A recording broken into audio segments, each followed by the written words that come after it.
नमस्कार, जय हिंद। दूरदर्शन न्यूज की तरफ से आप सभी को स्वतंत्रता दिवस की बहुत बहुत शुभकामनाएं। इस खास कार्यक्रम में मैं हूं ऋतु वर्मा और मेरे साथ मौजूद है मेरे सहयोगी आरेंद्र।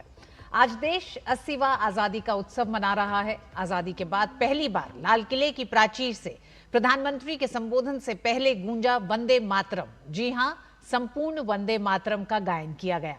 प्रधानमंत्री नरेंद्र मोदी ने दिल्ली के लाल किले से देश को संबोधित किया तो लगातार 13वीं बार लाल किले की प्राचीर पर झंडा फहराया। प्रधानमंत्री ने अपने संबोधन में विकसित भारत 2047 के लिए शक्ति की सप्तधारा का आह्वान करते हुए 2047 तक देश को विकसित बनाने का लक्ष्य भी रखा। आरेंद्र, बिल्कुल। और जश्न आजादी का इस ऐतिहासिक पर्व के मौके पर प्रधानमंत्री नरेंद्र मोदी ने देश के सामने बीते 12 वर्षों के बदलाव का लेखा जोखा भी सामने रखा। उन उपलब्धियों की तस्वीर की झलक भी दिखाई जिन्होंने भारत को मुश्किलों से निकालकर नई संभावनाओं की ओर आगे बढ़ाया। पीएम मोदी ने कहा कि संकट आया तो भारत रुका नहीं, मुश्किल आई तो भारत झुका नहीं, बल्कि हर चुनौती को अवसर में बदला और विकास की नई रफ्तार पकड़ी। लाल किले से प्रधानमंत्री के आंकड़ों के जरिए बताया 12 वर्षों के भारत के अर्थव्यवस्था से लेकर इंफ्रास्ट्रक्चर तक के, गरीब कल्याण से लेकर तकनीक विकास तक और आत्मनिर्भरता से लेकर वैश्विक मंच तक भारत की बढ़ती ताकत के अब तक की कितनी लंबी छलांग लगाई, उसका तमाम बातों का जिक्र किया। बिल्कुल। ऐतिहासिक लाल किले से पीएम मोदी का संबोधन सिर्फ बीते 12 वर्षों की उपलब्धियों का हिसाब नहीं था, बल्कि यह आने वाले वर्षों के भारत का सपना और संकल्प भी था, जिसकी युवा शक्ति उसके विकास की सबसे बड़ी ताकत बने।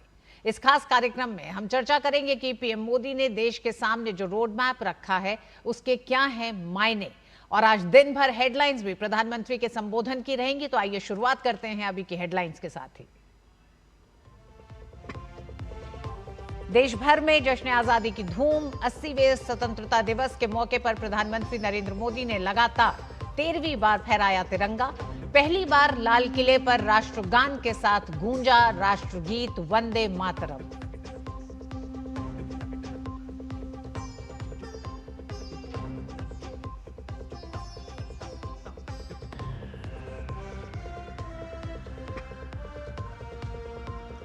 प्रधानमंत्री मोदी ने विकसित भारत के लिए शक्ति की सप्तधारा का किया आह्वान। मैन्युफैक्चरिंग, कृषि और खाद्य प्रसंस्करण, तकनीक और इनोवेशन, गतिशक्ति, रक्षा, ग्रीन इकोनॉमी और सॉफ्ट पावर के जरिए 2047 तक देश को विकसित बनाने का रखा लक्ष्य।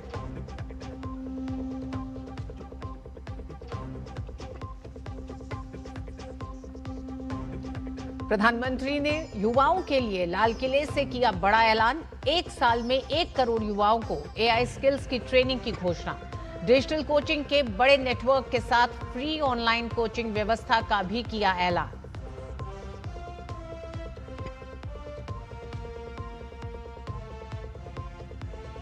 पीएम मोदी ने देश में सिविल डिफेंस के आधुनिक और बड़े नेटवर्क को बनाने की घोषणा की। देश में नक्सलवाद के खात्मे पर कहा, हथियारी नक्सल गए लेकिन दिमागी नक्सली मौके की ताक में है, उन्हें पहचानने की जरूरत।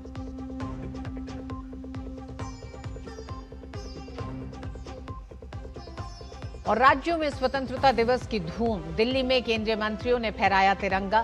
सूर्यपथ तिरंगा ग्लोबल रिले के तहत विदेशों में भारतीय दूतावासों में भी मना देश की आजादी का पर्व।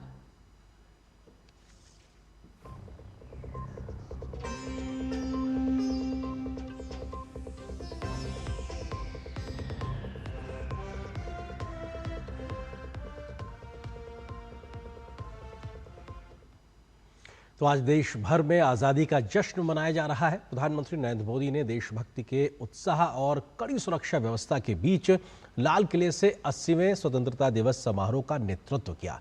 प्रधानमंत्री नरेंद्र मोदी ने लाल किले की प्राचीर पर लगातार 13वीं बार राष्ट्रीय ध्वज फहराया। ध्वजारोहण के बाद तिरंगे को राष्ट्रीय सलामी दी गई। स्वतंत्रता दिवस समारोह के इतिहास में पहली बार 15 अगस्त को लाल किला परिसर में वंदे मातरम का गायन किया गया। ये विशेष आयोजन राष्ट्रीय गीत वंदे मातरम की 150 वर्षों की गौरवशाली विरासत को समर्पित रहा। लाल किले की प्राचीर पर की गई फूलों की सजावट के बीच में तिरंगा और उसके दोनों ओर हिंदी में वंदे मातरम लिखा गया था। समारोह में मौजूद अतिथियों ने सेना बैंड की धुन पर वंदे मातरम का गायन किया। इस मौके पर भारतीय वायुसेना के 2 MI-17 हेलीकॉप्टर्स ने समारोह स्थल पर पुष्प वर्षा की। इनमें से एक हेलीकॉप्टर तिरंगा और दूसरा वंदे मातरम लिखा हुआ ध्वज लेकर उड़ान भर रहा था। इससे पहले प्रधानमंत्री नरेंद्र मोदी ने राष्ट्रपिता की समाधि पर वो गए और उन्हें नमन किया। इससे पहले उन्होंने देशवासियों को स्वतंत्रता दिवस की शुभकामनाएं दी और कहा कि सभी को बापू के आदर्शों को अपनाकर विकसित भारत के संकल्प को साकार करना चाहिए। और आइए, आजाद भारत के इतिहास में पहली बार लाल किले की प्राचीर पर वंदे मातरम की धुन सुनाई दी। वही धुन आपको एक बार फिर सुनवाते हैं।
पीएम मोदी ने इस मौके पर कहा कि लाल किले की प्राचीर से पहली बार वंदे मातरम की गूंज सुनाई दी है।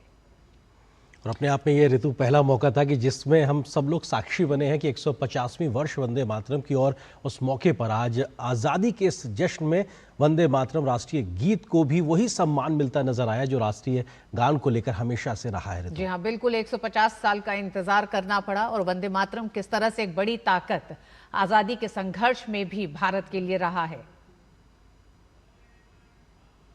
आजादी के बाद 15 अगस्त को लाल किले पर पहली बार वंदे मातरम गूंज रहा है। आज जब हम देश के लोग वंदे मातरम के 150 वर्ष मना रहे हैं, तो इससे बड़ा उत्तम अवसर क्या हो सकता है। प्रधानमंत्री नरेंद्र मोदी ने लाल किले के प्राचीर से लगातार 13वीं बार तिरंगा फहराया। प्रधानमंत्री नरेंद्र मोदी ने 80वें स्वतंत्रता दिवस के मौके पर अपने खास अंदाज में लाल किले की ऐतिहासिक प्राचीर से देश को संबोधित भी किया। जी हाँ, बिल्कुल, ये उनका लगातार 13वां स्वतंत्रता दिवस संबोधन था। इस अवसर पर प्रधानमंत्री ने पारंपरिक टाई एंड डाई शैली की लाल रंग की पगड़ी पहनी। प्रधानमंत्री मोदी ने सफेद कुर्ते और चॉकलेट ब्राउन रंग की जैकेट के साथ पारंपरिक पगड़ी पहनी, जो राजस्थान और गुजरात दोनों की ही संस्कृति में काफी प्रचलित है। इसके साथ ही उन्होंने केसरिया, हरे और सफेद रंग के 3 पॉकेट स्क्वायर भी लगाए।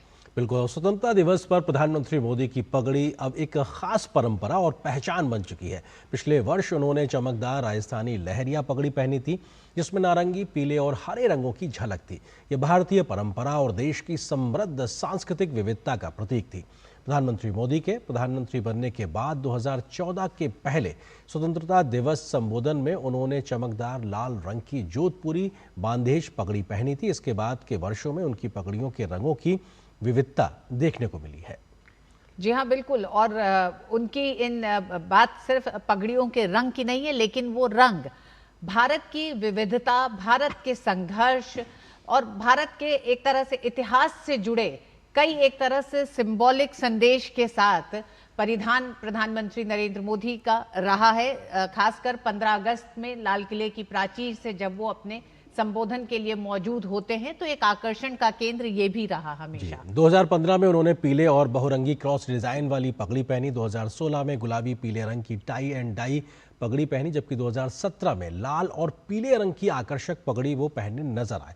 वर्ष 2018 में प्रधानमंत्री ने पूरी तरह केसरिया रंग की पगड़ी पहनकर एक अलग ही पहचान बनाई। 2020 में कोरोना महामारी के दौरान उन्होंने केसरिया किनारी वाले सफेद गमछे को चेहरे को ढकने के लिए इस्तेमाल किया था।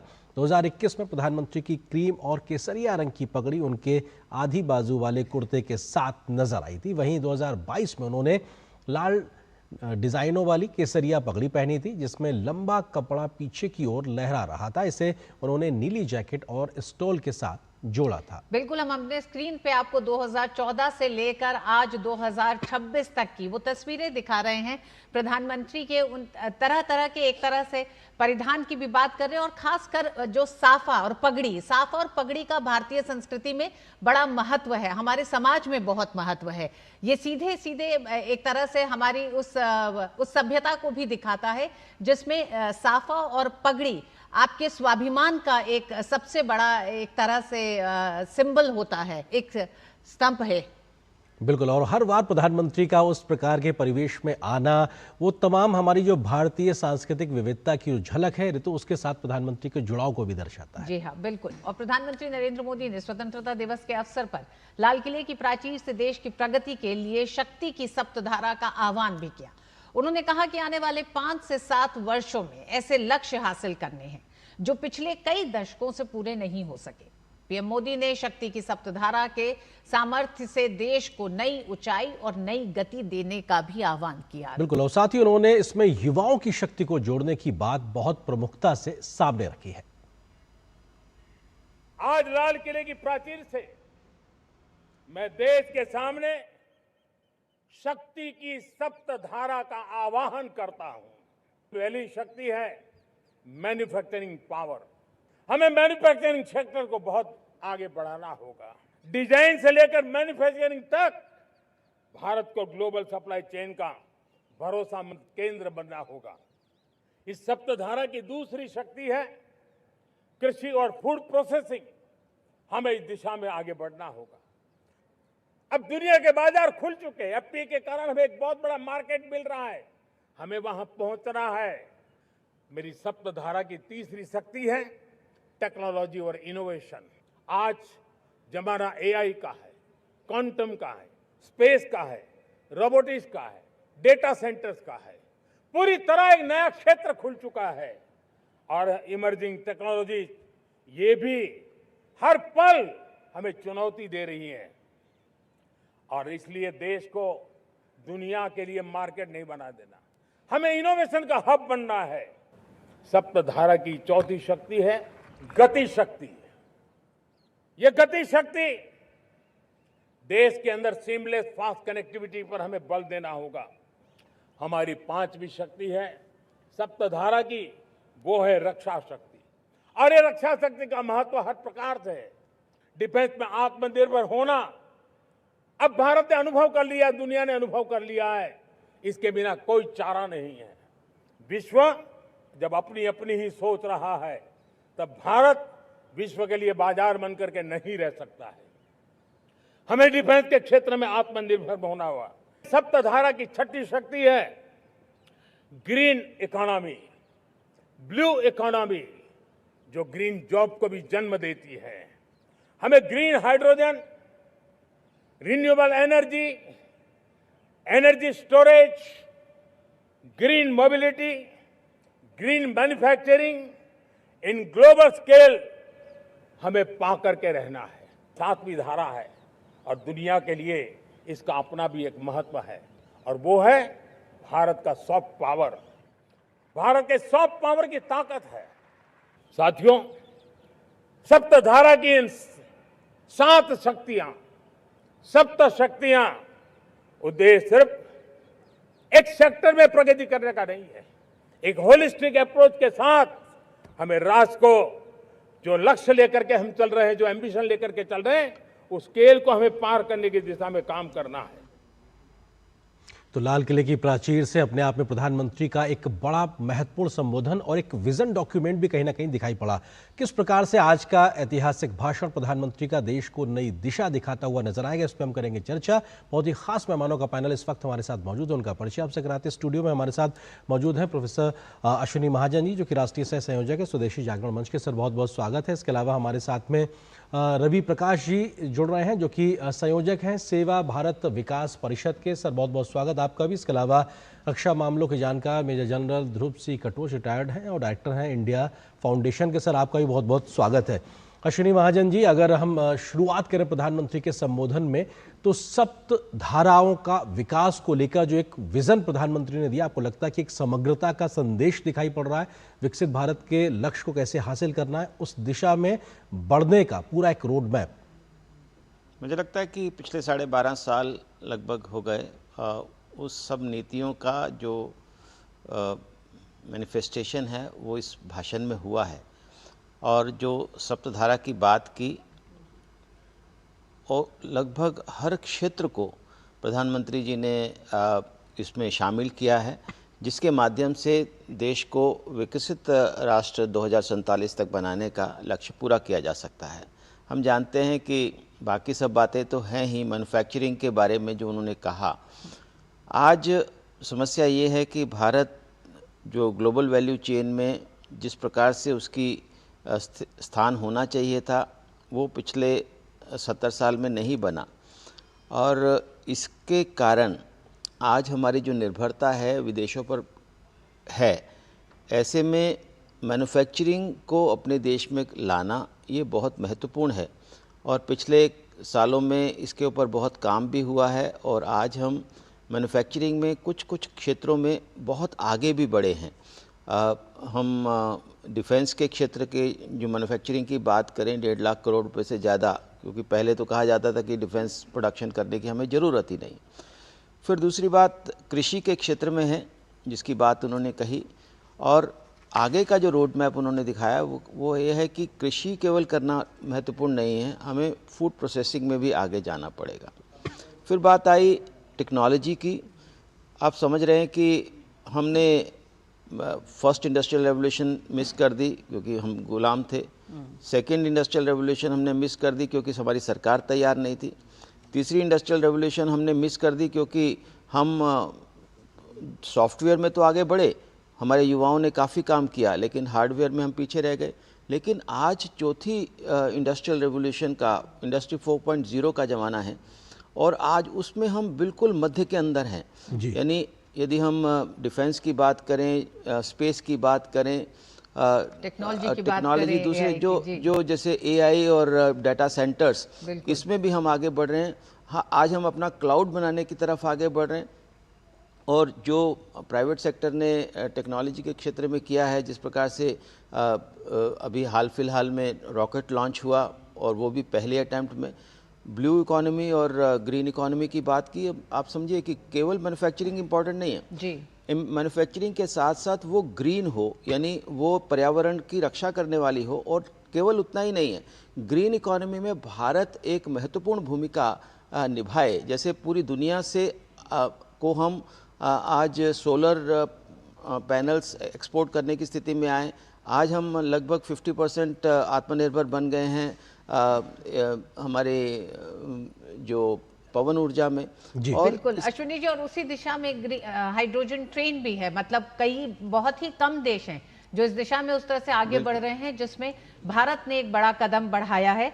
हमारे साथ रवि प्रकाश जी भी मौजूद हैं। रवि प्रकाश जी, सप्तधारा पे बात होगी, क्रमशः होगी, तमाम क्षेत्रों की भी बात होगी, लेकिन हम हर बार ये 13वां संबोधन प्रधानमंत्री नरेंद्र मोदी का लाल किले की प्राचीर से है। हर संबोधन का इंतजार होता है और हर संबोधन को पिछले से थोड़ा अलग पाया जाता है। इस बार के संबोधन का भी सभी को काफी इंतजार था। कई कारण उसके हैं। एक ऐतिहासिक कारण जुड़ गया, वंदे मातरम पहली बार लाल किले की प्राचीर से गूंजा और लोगों ने सुना, और संपूर्ण वंदे मातरम। किस तरह से, पहला आपका कमेंट कि कैसा लगता है आपको इस नए भारत, इस बदले भारत में?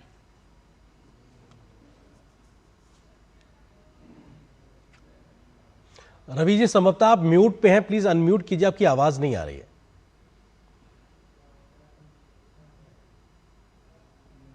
आपकी आवाज प्लीज बोलिए। जी, आपकी आवाज आ नहीं रही है रवि जी, प्लीज अगर अनम्यूट। ठीक है, जितनी देर में हम आपकी आवाज हम तक पहुंचे, उस बीच में हम ध्रुव सिंह कटोच जी को शामिल कर लेते हैं चर्चा में। ध्रुव सिंह कटोच जी, क्योंकि प्रधानमंत्री ने जब आज लाल किले की प्राचीर से अपनी बातों का जिक्र किया, तो एक बड़ी बात इस बात को भी रखा कि देश ने रक्षा सुरक्षा के मोर्चे पे भी बड़ी उपलब्धि हासिल की। सबसे महत्वपूर्ण है आंतरिक सुरक्षा के मोर्चे पे नक्सलवाद के खात्मे को लेकर। लेकिन एक चिंता भी उस बात में निकल के आई कि अभी हथियारों वाले नक्सली तो चले गए हैं, लेकिन जो दिमागी तौर पर जिनके मन में नक्सलवाद है, उनको भी खोजना थोड़ा सा बाकी रह गया। आपको लगता है कि एक बड़ी उपलब्धि है, उसके बाद भी एक आगे क्रम चलता रहेगा? जनरल कटोच। धन्यवाद जी, और इस शुभ अवसर पर सबको बहुत बहुत शुभकामनाएं। देखिए, जहां तक नक्सलों की बात है, तो बहुत सालों से ये लड़ाई चलती जा रही थी।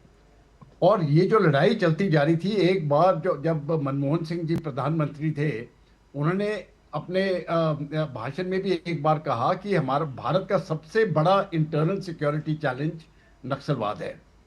अब देखिए, इसी साल में ये प्रॉब्लम जो है, पिछले 12 साल की मेहनत से ये जो हथियार वाले नक्सल हैं वो पूरे समाप्त हो चुके हैं। और उन बेल्ट्स में अभी पहली बार वो लोग जा सकते हैं, एडमिनिस्ट्रेशन जा सकती है, सिविलियन जा सकते हैं, जहां पहले एक नो गो जोन था, कोई वहां पर जाने की हिम्मत नहीं रखते थे कोई। अब वो पूरी तिथि बदल चुकी है। लेकिन जो प्रधानमंत्री ने कहा, मैं उससे बिल्कुल सहमत हूं, क्योंकि सिक्योरिटी के मामले में हम भी इसी प्रकार से इस बात का चर्चा करते हैं कि एक तो हथियार वाले होते हैं, लेकिन दूसरे होते हैं जो आइडियाज देते हैं, जो पीछे की तरफ से वो चलाते हैं। अब वो जो ग्रुप है, अभी तक वो खत्म नहीं हुआ है। ये आइडियोलॉजी जो इसकी है, वो आइडियोलॉज अभी तक भी इधर बैठे हैं, और उनको नाम हमने अर्बन नक्सल दिया है। तो ये अर्बन नक्सल्स इस समय पर भी हैं, और ये इन अर्बन नक्सल्स का जो मेल मिलाप है, ये विदेशी ताकतों के साथ है।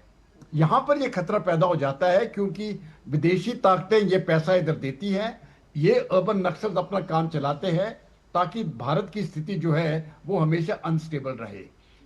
ये जो नक्सलवाद अभी खत्म समाप्त हुआ है पूरे, खास करके अगर आप बस्तर वगैरह में देखें, स्थिति पूरी बदल चुकी है। तो अब जाके मुझे लगता है ये पूरे भारतवासियों का ये जिम्मेवारी बनती है कि ये जो प्रोपेगेंडा जो फैलाने वाले हैं, जो अर्बन नक्सल्स हैं, उनको भी एक तरफ से अभी समाप्त करने की जरूरत है जी। ये सरकार का काम नहीं है, ये मुझे लगता है ये पब्लिक का काम है, ये आप और हम का काम है, ये मीडिया का काम है। और जो भी इस प्रकार के लोग हैं, मुझे लगता है इनको एक्सपोज करने की जरूरत है, और साथ ही जो भी वो प्रोपेगेंडा चलाते हैं उसका काउंटर करना भी मैं समझता हूं बहुत जरूरी है। आजकल ये इंफॉर्मेशन वॉर या नैरेटिव बिल्डिंग जो बोलते हैं, ये बहुत इंपॉर्टेंट बन चुकी है। और हमारी तरफ से भी उस प्रकार से एक पॉजिटिव नैरेटिव जाना चाहिए, जिससे कि जो अर्बन नक्सल्स हैं उनकी नैरेटिव आगे ना चल सके। जी हाँ, 2026 मार्च में भारत नक्सल मुक्त हुआ है, उसके बाद भी एक तरह से इस दिशा में काम लगातार जारी है। रवि प्रकाश जी को मेरी आवाज मिल रही होगी। रवि प्रकाश जी, सवाल आपने उस समय शायद सुना मेरा। हम यही जानना चाहते हैं कि आज ऐतिहासिक दिन है, वंदे मातरम को पूरा सुना गया लाल किले की प्राचीर से। इस नए भारत के इस बदलाव को कैसे देखते हैं? इस बदलाव, सबसे पहले आप सभी को वंदे मातरम। वंदे मातरम। इस बदलाव का इंतजार पिछले 12 वर्षों से मैं कर रहा था, और मैं क्या, इस पूरे देश वासी इस बदलाव का इंतजार कर रहे थे कि वंदे मातरम को राष्ट्रगीत के रूप में सरकार स्वीकार करेगी और उसके संपूर्ण गायन की व्यवस्था की जाएगी, जो हुआ। और इस बार ये एक नई उपलब्धि की तरह हमारे सामने दिखाई दिया। बेसिकली वंदे मातरम है क्या? वंदे मातरम में माँ की वंदना की गई है, और ये माँ की वंदना जो है, हमारी सभ्यता और संस्कृति में माँ सिर्फ जन्म देने वाली माँ ही नहीं है, धरती भी हमारे लिए माँ है। यहाँ जो भी पशु पक्षी पेड़ नदी जो भी प्राकृतिक स्रोत है, हम सनातनी संस्कृति में उसको माँ की संज्ञा देते हैं और हम उसको माँ मानते हैं। इसी माँ को मानते हुए और इसी माँ की वंदना करने के लिए जो ये वंदे मातरम है, संपूर्ण वंदे मातरम में हम तमाम माताओं की वंदना कर रहे हैं, जो हमें पालती है, पोसती है, हमें आगे बढ़ाती है और हमें आत्मनिर्भर बनाने की दिशा में खड़ी करती है। बिल्कुल, ये बहुत महत्वपूर्ण चीज़ है। और ऋतु, जिस बात का जिक्र आप हम कर भी रहे थे पहले, कि पहली बार इस ऐतिहासिक मौके पे कहीं ना कहीं देश को इस बात का गर्व महसूस हुआ है कि राष्ट्रीय गीत को भी वही सम्मान देश में आज वो मिला है स्वतंत्रता दिवस के मौके पर। आप सभी मेहमानों से हमारी ये चर्चा जारी रहेगी। फिलहाल एक छोटे से ब्रेक के लिए रुकते हैं, बहुत जल्द वापस आते हैं। इस खास मेहमानों के साथ ये चर्चा को हम आगे बढ़ाएंगे ब्रेक के बाद। महाराजा अग्रसेन इंस्टीट्यूट की ओर से देशवासियों को स्वतंत्रता दिवस की बहुत बहुत शुभकामनाएं। जय हिंद। फैमिली कितनी बड़ी है चाचा? ज्यादा बड़ी ना। छोटे ऑन कर दे। सबर कूल कूलर, हवा ऐसी छोड़े पूरी फैमिली को ठंडक से जोड़े। सबर कूल लाइफ बनाए वंडरफुल। मेरी पसंद, मेरी पसंद, मेरी पसंद, मेरी पसंद, हमारी पसंद, हम सबकी पसंद। मजबूत देश का मजबूत सरिया मोंगिया स्टील। हिंग देना।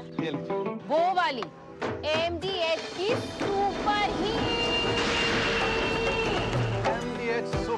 जिन्होंने यूज किया है वो जानते हैं असली हींग का स्वाद। MDH सुपर हींग, शुद्धता का असली तड़का। असली मसाले सच सच MDH। यार कैसे ले पाएंगे घर? नहीं, आज गर्मी बहुत है ना? यस, बहुत ही ज्यादा। पापा, घर खरीदने की planning is not easy. Vini, long term savings का बेस्ट प्लान बताना। LIC protection plus plan. LIC और सेविंग्स। यस, इसमें इंश्योरेंस और फंड्स दोनों में इन्वेस्ट करके गोल्स के हिसाब से सम अश्योर्ड एडजस्ट कर सकते हो। LIC protection plus plan, future insured, growth assured. जरा सोच के देखिए, आपके पास कुछ ऐसा है जो आपकी दुनिया बदल सकता है। जानते हैं क्या? आपका अपना सोना। सोना क्या नहीं कर सकता? सोना आपको अपने सपनों का घर दिला सकता है, आपके बच्चों का भविष्य बना सकता है। सोना आपकी हर इच्छा पूरी कर सकता है। तो भारत की सबसे बड़ी gold loan NBFC Muthoot finance से गोल्ड लोन लीजिए और फिर देखिए सोना क्या नहीं कर सकता। मुथूट फाइनेंस, जहाँ विश्वास ही परंपरा है। कॉल कीजिए 1-800-313-1212। जब धरती चीर कर निकलता है लोहे का पत्थर और मिलता है मोंगिया के जोश से, फिर तपता है, पिघलता है और बनता है फौलाद। अब होता है सरिया सारी खूबियों के साथ। मोंगिया स्टील, मजबूत देश का मजबूत सरिया। फैमिली कितनी बड़ी है चाचा? ज्यादा बड़ी ना। छोटे ऑन कर दे। सबर कूल कूलर, हवा ऐसी छोड़े पूरी फैमिली को ठंडक से जोड़े। सबर कूल लाइफ बनाए वंडरफुल। खाने में मेरी क्वीन के लिए क्या है? किंग मटर पनीर, किंग बैगन भरता, king veg pulao, king palak paneer kofta. ये सब किंग क्यों? क्योंकि ये सब बना है MDH किचन किंग से। बॉस MDH किचन किंग, असली किचन किंग। MDH एक बार फिर आप सभी का स्वागत है। प्रधानमंत्री ने आज देशवासियों से अपील की है कि कुछ लोग हैं जो सिर्फ अपने हितों के लिए देश को गुमराह करते हैं, भय भ्रम की स्थिति बनाने के लिए हमेशा प्रयासरत रहते हैं। देश को चिंता में डुबोना उनका काम है। एक समय था जब मैं आत्मनिर्भरता की बात कर रहा था तो कुछ लोग एयर कंडीशन चैम्बर में बैठ करके सोचने वाले लोग हमें बता रहे थे ग्लोबलाइजेशन का क्या होगा। लेकिन दुनिया देख रही है कि पिछले एक दशक में ऐसा लग रहा है कि दुनिया ने ग्लोबलाइजेशन बोलना ही बंद कर दिया है। जहां से ग्लोबलाइजेशन की आवाज आती थी वो बंद सुनाई नहीं देती है।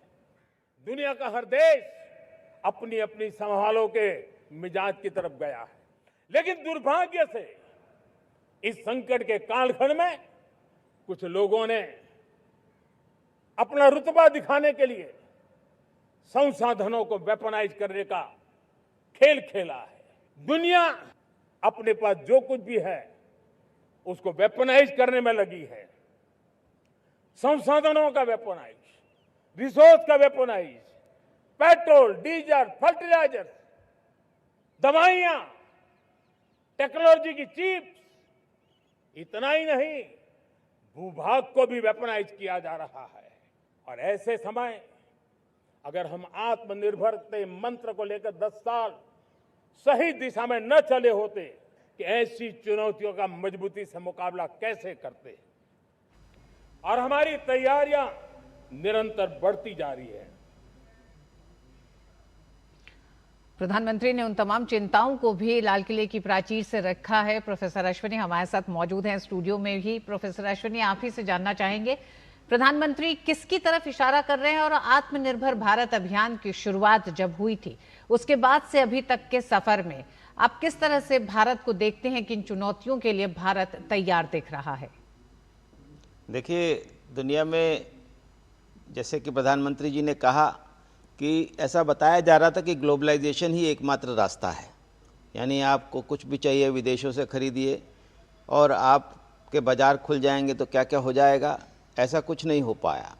और मैं याद दिलाना चाहता हूं कि वर्ल्ड इकोनॉमिक फोरम, जिसमें ग्लोबलाइजेशन को सेलिब्रेट किया जाता था, जश्न मनाया जाता था, आज वहां मातम का माहौल है। और पिछले WEF में, वर्ल्ड इकोनॉमिक फोरम में, कनाडा के प्राइम मिनिस्टर ने भी ये कहा कि हमारे साथ धोखा हुआ है, जो आज प्रधानमंत्री जी के भाषण से भी निकल कर के आया है कि ग्लोबलाइजेशन के नाम पर हर चीज़ को वेपनाइज किया जा रहा है। आप देखिए कि ग्लोबल वैल्यू चेन्स को वेपनाइज किया जा रहा है। आप ये देखिए कि जो रेयर अर्थ मटेरियल्स को वेपनाइज किया जा रहा है, टेक्नोलॉजी को वेपनाइज किया जा रहा है। अब आप अभी हाल फिलहाल में देखिए, माइक्रोसॉफ्ट ने एक भारतीय कंपनी को ये कहा कि हम आपको अपनी टेक्नोलॉजी नहीं देंगे। उसी प्रकार से एंथ्रोपिक्स वाला एग्जाम्पल हमारे सामने है।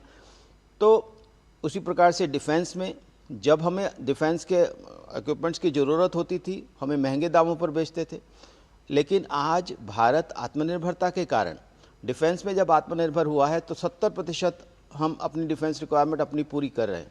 आज हम अपने ड्रोन्स बना रहे हैं, एंटी ड्रोन सिस्टम डेवलप कर रहे हैं। आज हमने अपना लड़ाकू जहाज बना लिया है।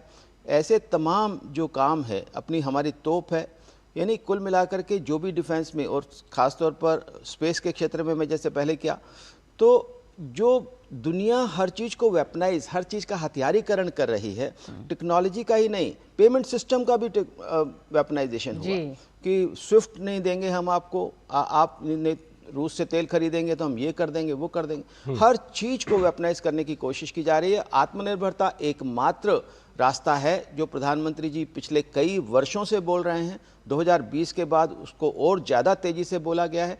और मैं स्वदेशी जागरण मंच से आता हूँ, तो हम लोग तो बहुत लंबे समय से इस आत्मनिर्भरता की, स्वदेशी की लड़ाई लड़ रहे हैं।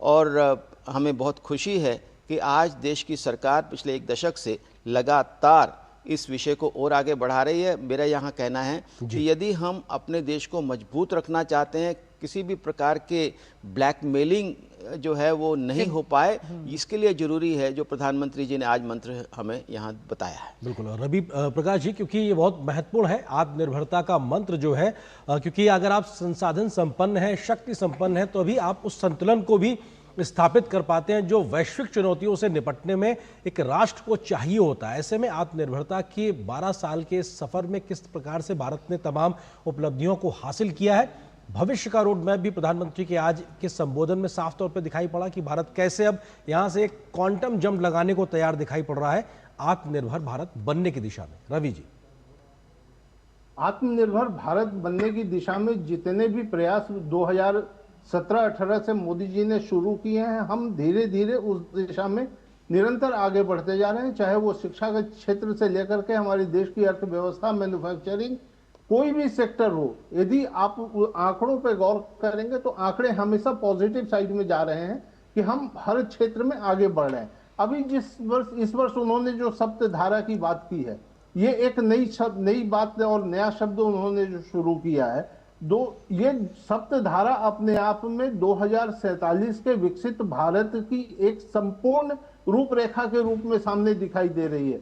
इस बार मोदी जी ने इसमें ऊर्जा, सेमीकंडक्टर, AI, युवा कौशल, रोजगार, महत्वपूर्ण खनिज, बुनियादी ढांचा, सबको इस सप्तधारा में जोड़ा है। और यदि सातों क्षेत्र में हम तेजी से आगे बढ़े तो हमारे विकसित भारत और आत्मनिर्भर भारत होने से कहीं कोई भी दुनिया की शक्ति हमको नहीं रोक सकती है। यदि आप बहुत ध्यान से देखें तो 2014 से ही, जब से मोदी जी ने अपनी नई सरकार संभाली हो और लाल किले की प्राचीर से उन्होंने संबोधित करना शुरू किया है देश को, आप एक चीज हमेशा उनके पैटर्न पे आएंगे तो एक चीज महसूस करेंगे कि हमेशा वो पहले समस्या आपको अवगत कराते हैं, फिर समस्या का समाधान सुझाते हैं और फिर अगले 364 दिन उस समाधान को क्रियान्वित करने में वो व्यतीत करते हैं। ये जो उनका 364 दिन का पूरा रूटीन होता है, ये इस वर्ष भी हमको सप्तधारा के रूप में दिख रहा है कि 2027 में हम कहां और किस तरह खड़े होंगे, उसकी एक काल्पनिक रूपरेखा मेरे दिमाग में तो स्पष्ट है और मुझे लगता है कि संपूर्ण देशवासियों के दिमाग में भी स्पष्ट। बिल्कुल प्रकाश जी, 5 संकल्प प्रधानमंत्री ने इसी लाल किले की प्राचीर से गिनाए थे गुलामी की मानसिकता से आजाद होने के लिए। आज सप्तधारा के संकल्प को दोहराया है। मैं आगे बढ़ने से पहले सिर्फ एक संक्षेप में जनरल कटोच से जरूर इस पे लेना चाहूंगी, क्योंकि ये आत्मनिर्भर भारत की हम बात कर रहे हैं। रक्षा क्षेत्र एक ऐसा क्षेत्र है जहां प्रचंड बदलाव देखा गया है। अब आप अगर आत्मनिर्भर भारत और रक्षा क्षेत्र को जोड़कर ध्रुव कटोच जी अगर आप कुछ कहना चाहें।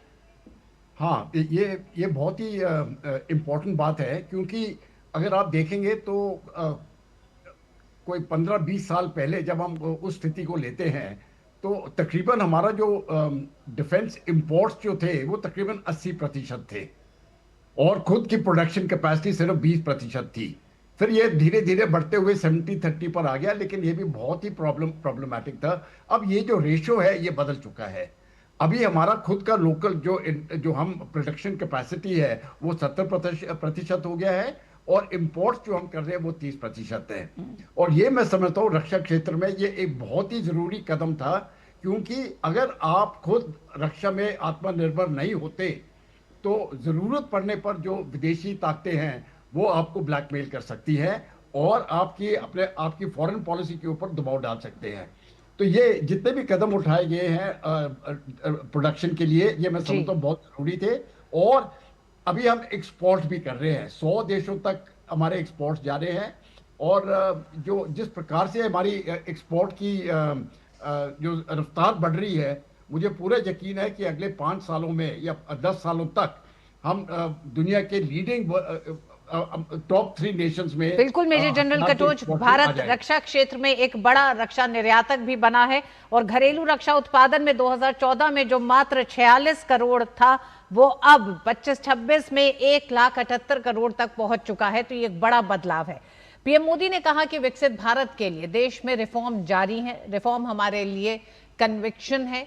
आने वाले समय में नेक्स्ट लेवल रिफॉर्म होगा, सोच में रिफॉर्म, लक्ष्यों में रिफॉर्म, निश्चित दिशा में चलना होगा। उस युग को भी याद करूंगा, देश का सामर्थ्य सप्त सिंधु के रूप में जानते थे। विकसित भारत के लिए नई धारा चाहिए, ये प्रधानमंत्री ने इन सब बातों को रखा। मैं राज्य सरकारों को कहना चाहता हूं, मैं स्थानिक स्वराज की संस्थाओं को कहना चाहता हूं, भारत सरकार का भी यह दायित्व है कि हमें हमारे रिफॉर्म की गति बढ़ानी होगी। हमें 2047 के लक्ष्य के अनुरूप हमारी व्यवस्थाओं को विकसित करना होगा। हमें बीते हुए काल के नीति नियमों से नहीं चल सकते, हमें आने वाले सपनों के हिसाब से नीति नियमों को गढ़ना होगा। और मैं देशवासियों को भरोसा देता हूं कि इसी रास्ते मेहनत में कोई कमी न करते हुए हम विकसित भारत का सपना पार करके रहेंगे। हमें सबको मिलकर के चलना है, केंद्र सरकार हो, राज्य सरकार हो, इंडस्ट्री हो, हम सब ने मिलकर के आगे बढ़ना है। हमें रिफॉर्म्स करते रहना है, रिफॉर्म्स को आगे बढ़ाते रहना है। और मैंने पहले भी कहा था, हम रिफॉर्म कंपल्सन से नहीं, कन्विक्शन से कर रहे हैं, लक्ष्य को प्राप्त करने के लिए कर रहे हैं। लगातार प्रधानमंत्री नरेंद्र मोदी पिछले 12 सालों से विभिन्न क्षेत्रों में रिफॉर्म की बात कर रहे हैं और वही रिफॉर्म एक्सप्रेस अभी भी जारी है। एक बड़ी उपलब्धि 80वें स्वतंत्रता दिवस के मौके पर यूं कहें या 2026 की कहें, मार्च 2026 में भारत नक्सल मुक्त भारत बना है। ऐसे में देखना बहुत दिलचस्प होगा कि तमाम उन नक्सल प्रभावित इलाकों में किस तरह से स्वतंत्रता दिवस, 80वां स्वतंत्रता दिवस एक आजादी के नए उत्सव के रूप में मन रहा है। और उन्हीं तस्वीरों के साथ ओडिशा के मलकानगिरी से हमारे साथ जुड़ रहे हैं हमारे साथी संवाददाता सिंपुल नायक। सिंपुल, आपसे जानना चाहेंगे, आप इस समय जहां मौजूद हैं उस क्षेत्र के बारे में और किस तरह से एक नए बदलाव के साथ 80वां स्वतंत्रता दिवस इन इलाकों के लिए आया है जहां कभी नक्सलियों का खौफ हुआ करता था। निश्चित रूप से यहाँ पे नक्सलियों का समय था कि यहाँ पे नक्सलियों ने उपद्रव किए हैं, आतंक मचाए हैं। लेकिन अभी हम मालकानगिरी जिले के एक ऐसी गांव में हैं जिस गांव में कभी माओवादियों ने, नक्सलियों ने आकर डराते थे, धमकाते थे लोगों को, लेकिन यहाँ पे आज एक नई सूर्योदय हुआ है।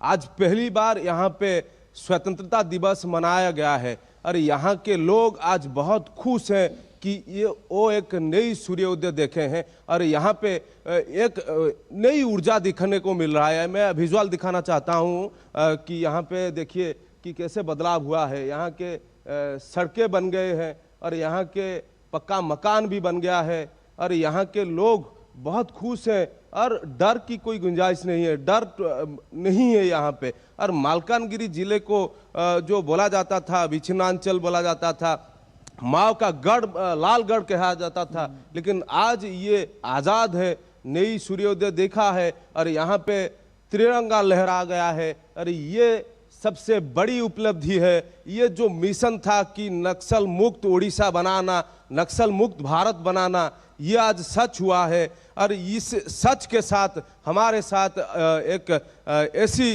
व्यक्ति है जो कभी नक्सल हुआ करते थे लेकिन आज उड़ीसा पुलिस में होमगार्ड की तरह काम कर रहे हैं। ऋषि जी हैं। ऋषि जी, स्वागत है आपको।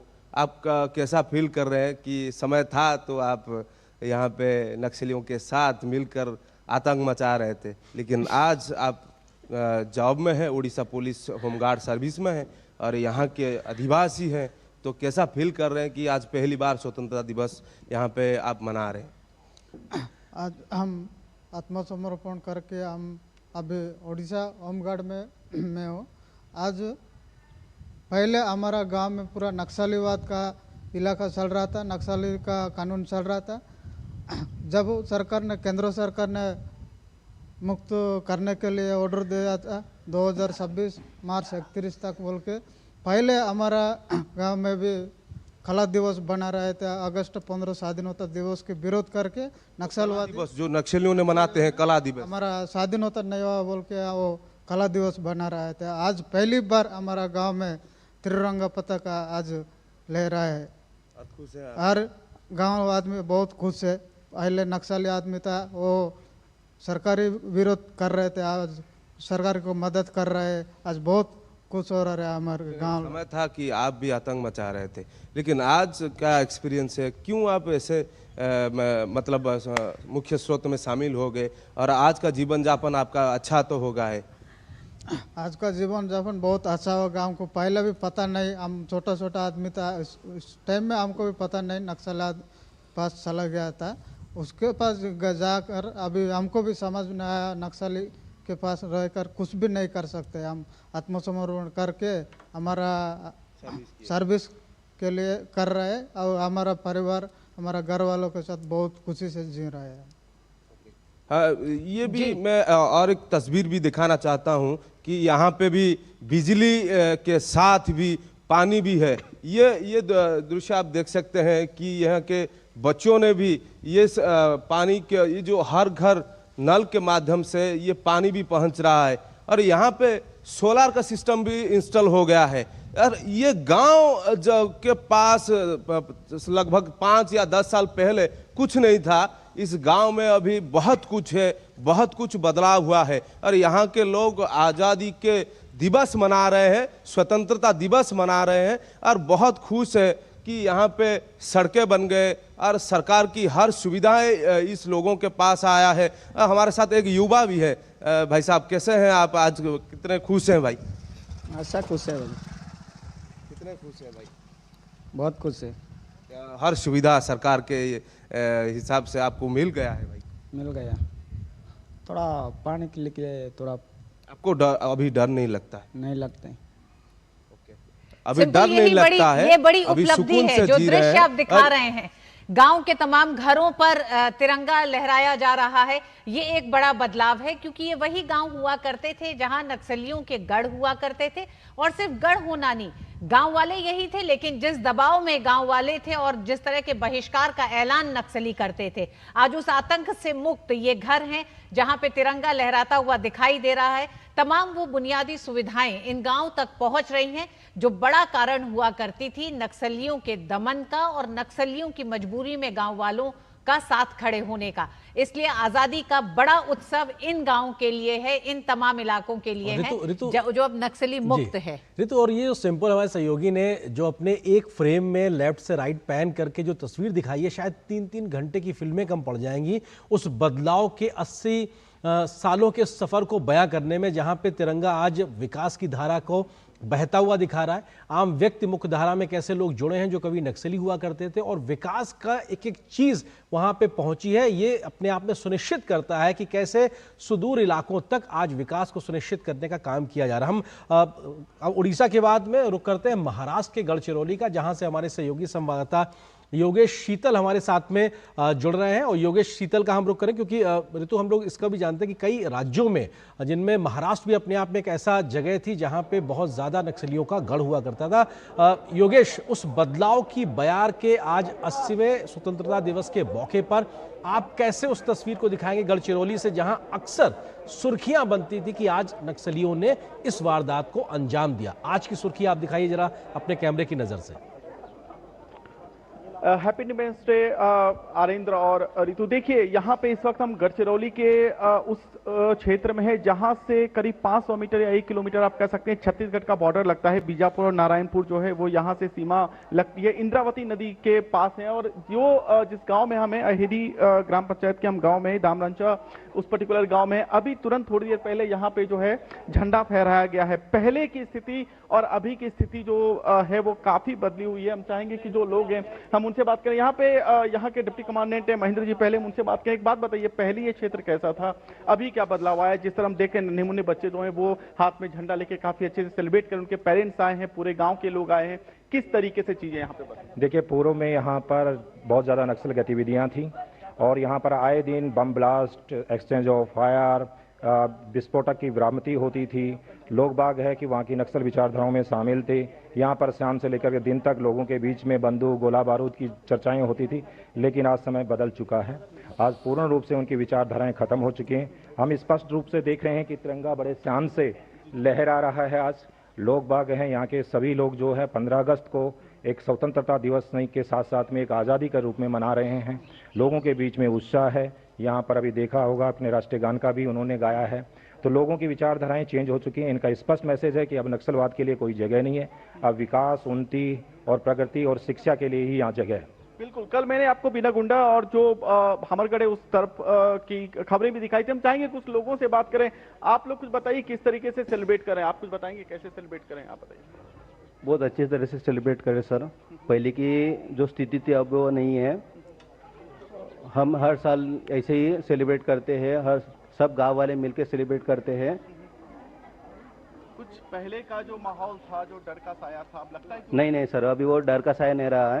क्योंकि पहले यहाँ पर रास्ते नहीं थे, पानी की सुविधा नहीं थी, हेल्थ की नहीं है, अभी है लेकिन थोड़ी बहुत है, उतनी भी काफ़ी नहीं है जो जितनी मिलनी चाहिए थी। करके जो है रास्ता बना, आप बताइए। जी, पहले के वातावरण में रोड वगैरह कुछ भी नहीं थे। त्रिवेदी साहब के कारण से, वो एक PSI थे, उनके कारण से रोड बना है।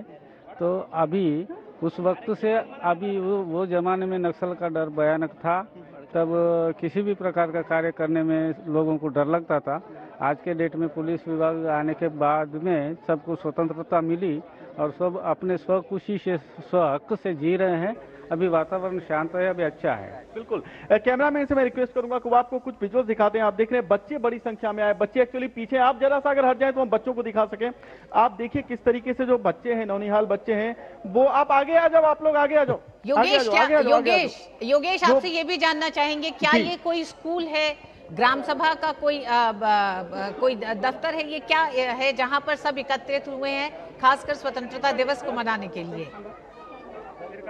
देखिए ये जो है, ये बेसिकली यहाँ का ये एक बात बताइए, ये जो स्कूल है, यहाँ पे क्या ऑफिस है कोई, ये किस तरीके का? ये पंचायत समिति है, जाट पंचायत समिति के यहाँ कार्यालय, पंचायत समिति का एक कार्यालय। एक्चुअली इसके बगल में जो है एक स्कूल भी है, इसलिए जो 2-3 एस्टेब्लिशमेंट जो वहाँ पे साथ में, हम चाहेंगे कुछ बच्चों से बात करें।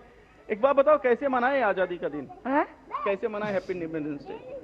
बहुत अच्छा, बहुत अच्छा, बहुत अच्छा। क्या क्या नारा लगाए? नारा क्या लगाए?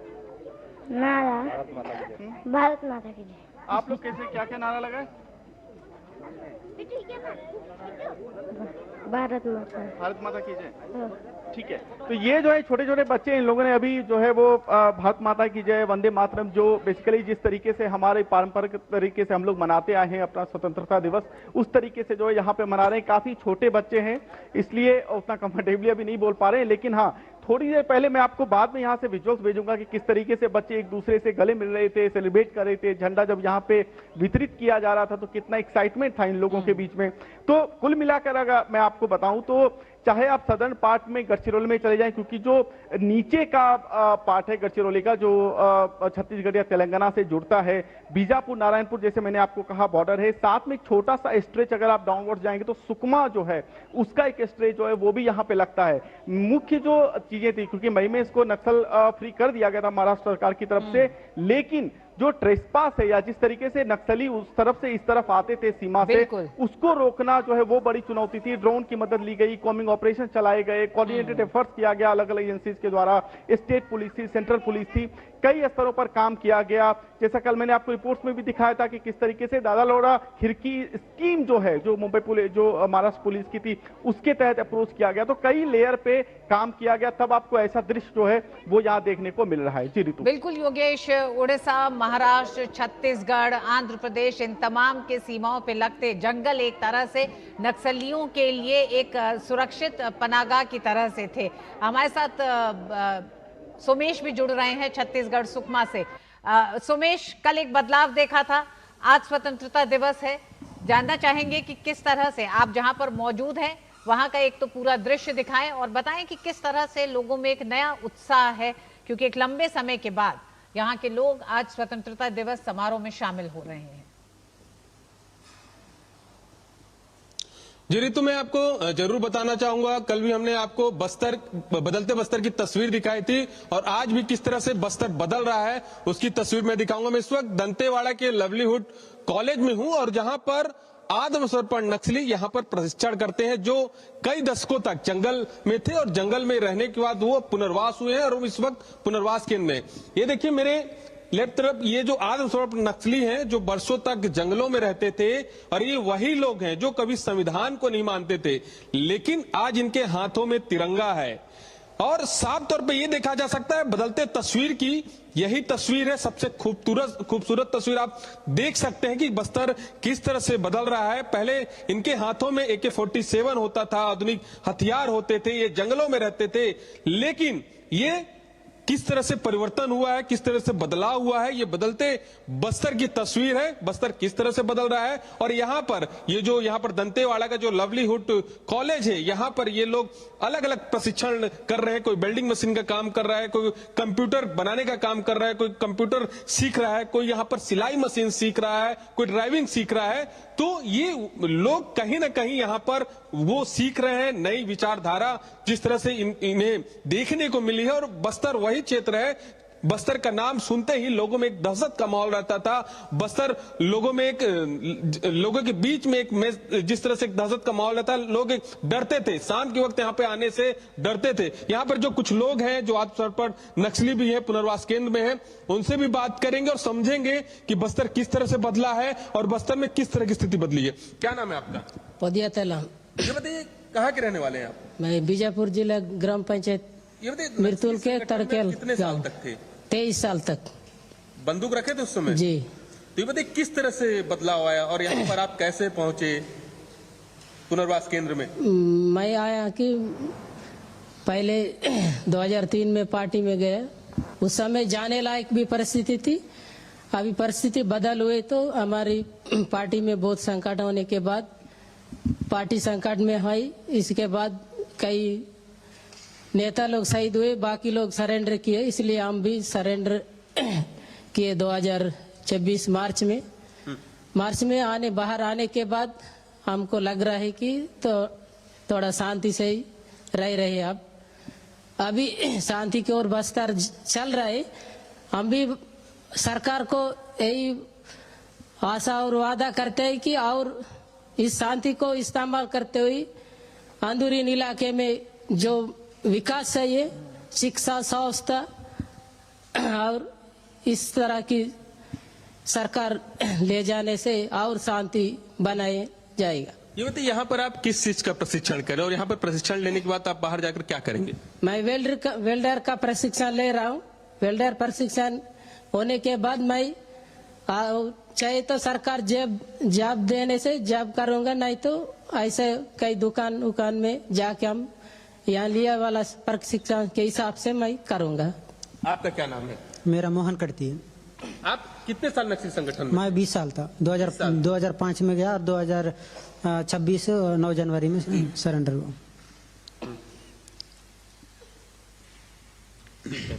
सोमेश, बिल्कुल सोमेश, हम ये जान रहे हैं कि लाइवलीहुड कॉलेज में मैं प्लम्बर का प्रशिक्षण लिया हूँ।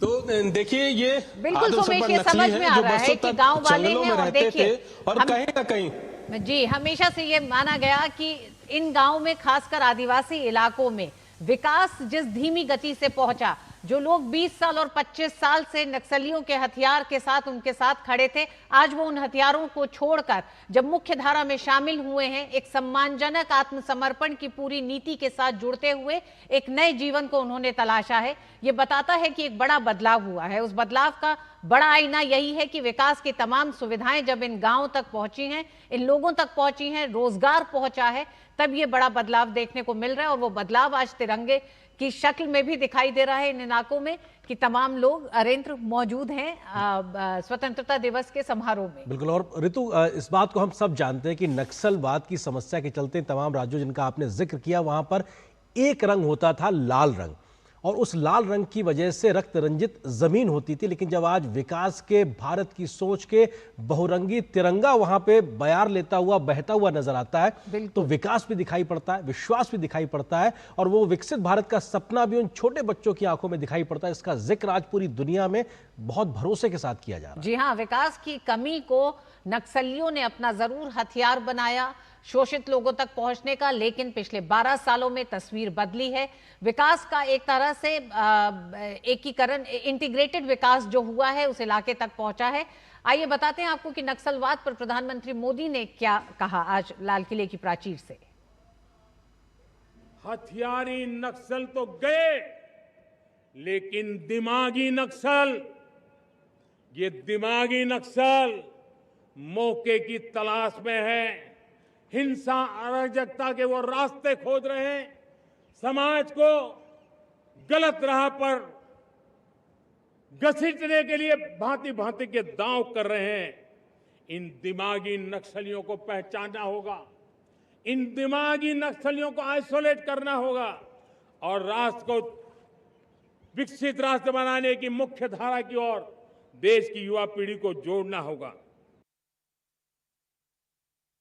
सर अश्विनी महाजन स्टूडियो में हमारे साथ मौजूद हैं। प्रोफेसर साहब, दिमागी नक्सलियों को आइसोलेट करने की जरूरत है, प्रधानमंत्री कह रहे हैं, और जिस तरह से आपने अभी ग्राउंड रिपोर्ट भी देखी, जो बड़ा बदलाव दिखाई दे रहा है तमाम उन आदिवासी इलाकों में जहां नक्सल एक समय एक वक्त में बहुत ज्यादा एक तरह से प्रभावी तरीके से इन गांव वालों पर हावी थे, लेकिन आज वो आत्मसमर्पण कर एक विकास की मुख्य धारा में शामिल हुए हैं। किस तरह से आप डिजिटल इंफ्रास्ट्रक्चर, डिजिटल पेमेंट, ये भारत की बड़ी उपलब्धि है, इस डिजिटल विकास को इन इलाकों तक पहुंचते हुए क्या देख रहे हैं और किस तरह के बदलाव को आप आंकते हैं? देखिए, नक्सलवाद का मतलब था कि विकास को रोकना। जहाँ जहाँ विकास हो रहा था वहाँ वहाँ गाँव वासियों को डरा के, धमका के, लालच दे करके इस प्रकार से कहा गया कि ये आपके लिए हानिकारक हो जाएगा। लेकिन आज जब हम देख रहे हैं हमारे नक्सल प्रभावित क्षेत्रों के जो नागरिक हैं, लोग हैं, वो विकास का जब मज़ा चख रहे हैं, जिस प्रकार से आपने चित्र देखे, वहाँ सोलर के माध्यम से बिजली पहुँची, वहाँ तमाम प्रकार की दूसरी सुविधाएं पहुँच रही हैं, और जो मुख्य धारा के साथ जुड़ने के साथ ही अब देखिए कि जो भारत का विकास है, जो डिजिटल विकास है, हमने जो डिजिटल पब्लिक इंफ्रास्ट्रक्चर खड़ा किया है, जिस प्रकार से जैम ट्रिनिटी के माध्यम से जनधन अकाउंट्स, मोबाइल और अकाउंट्स, तो उसके माध्यम से क्या हुआ कि हम लोगों तक सीधे जो है लाभ पहुंचा सके लाभार्थियों तक, जिसकी वजह से आज वहां पर जीवन बदल रहा है।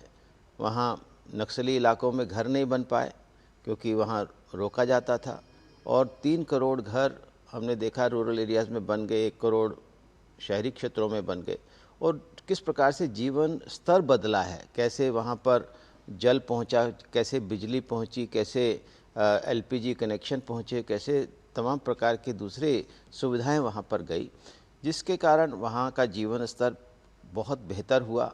दुनिया में सबसे ज़्यादा तेज़ी से हमने गरीबी को घटाया है। केवल वो चाहे वो हमारी जिसको हम घोर गरीबी कहते हैं, और दूसरा मल्टी डायमेंशनल पॉवर्टी, जिस प्रकार से हमने जितनी तेज़ी से घटाई है, पूरी दुनिया में मैं दावे के साथ कह सकता हूँ कि पूरी दुनिया में किसी और देश में ऐसा नहीं हुआ पिछले 10-12 सालों में।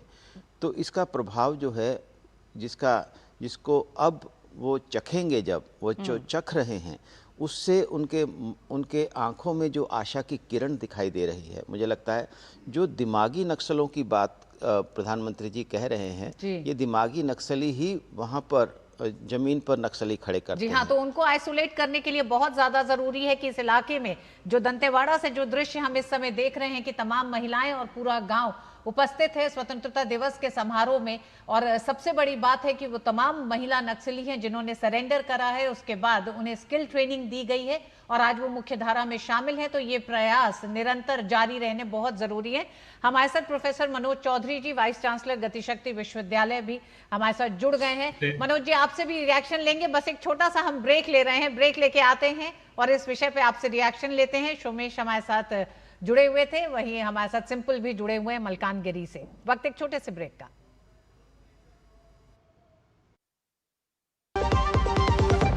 फैमिली कितनी बड़ी है चाचा? ज्यादा बड़ी ना। छोटे ऑन कर दे सबर कूलर, हवा ऐसी छोड़े पूरी फैमिली को ठंडक से जोड़े। सबर कूल लाइफ बनाए वंडरफुल। इस स्वतंत्रता दिवस आइए उस जज्बे को सलाम करें जो भारत को आगे बढ़ाता है, दिल में हौसला और आने वाले कल की उम्मीद के साथ। न्यू इंडिया एश्योरेंस, आपकी हर यात्रा और हर कल की सुरक्षा के साथ। आप सभी को गौरवमय और आनंदमय स्वतंत्रता दिवस की शुभकामनाएं। सस्ते वाले दाल मसाले स्वाद हुआ बेकार, MDH की हल्दी मिर्ची धनिया करे कमाल। ये रंग दे, ये खुशबू दे, ये तीखा, ये कम पड़े, क्या निराला MDH मसाला। हर जीत की शुरुआत होती है छोटे छोटे कदमों से, और हर छोटी तैयारी बदल सकती है पूरा नतीजा। क्योंकि मैदान हो या जिंदगी, छोटी से छोटी तैयारी ही देती है प्रोटेक्शन, और प्रोटेक्शन ही देता है भरोसा। जैसे LIC की बीमा लक्ष्मी, एक खास प्लान सिर्फ महिलाओं के लिए, जहां छोटी बचत दे बड़ी सुरक्षा, ताकि जिंदगी के हर मैदान में आप रहे हर पल के लिए रेडी।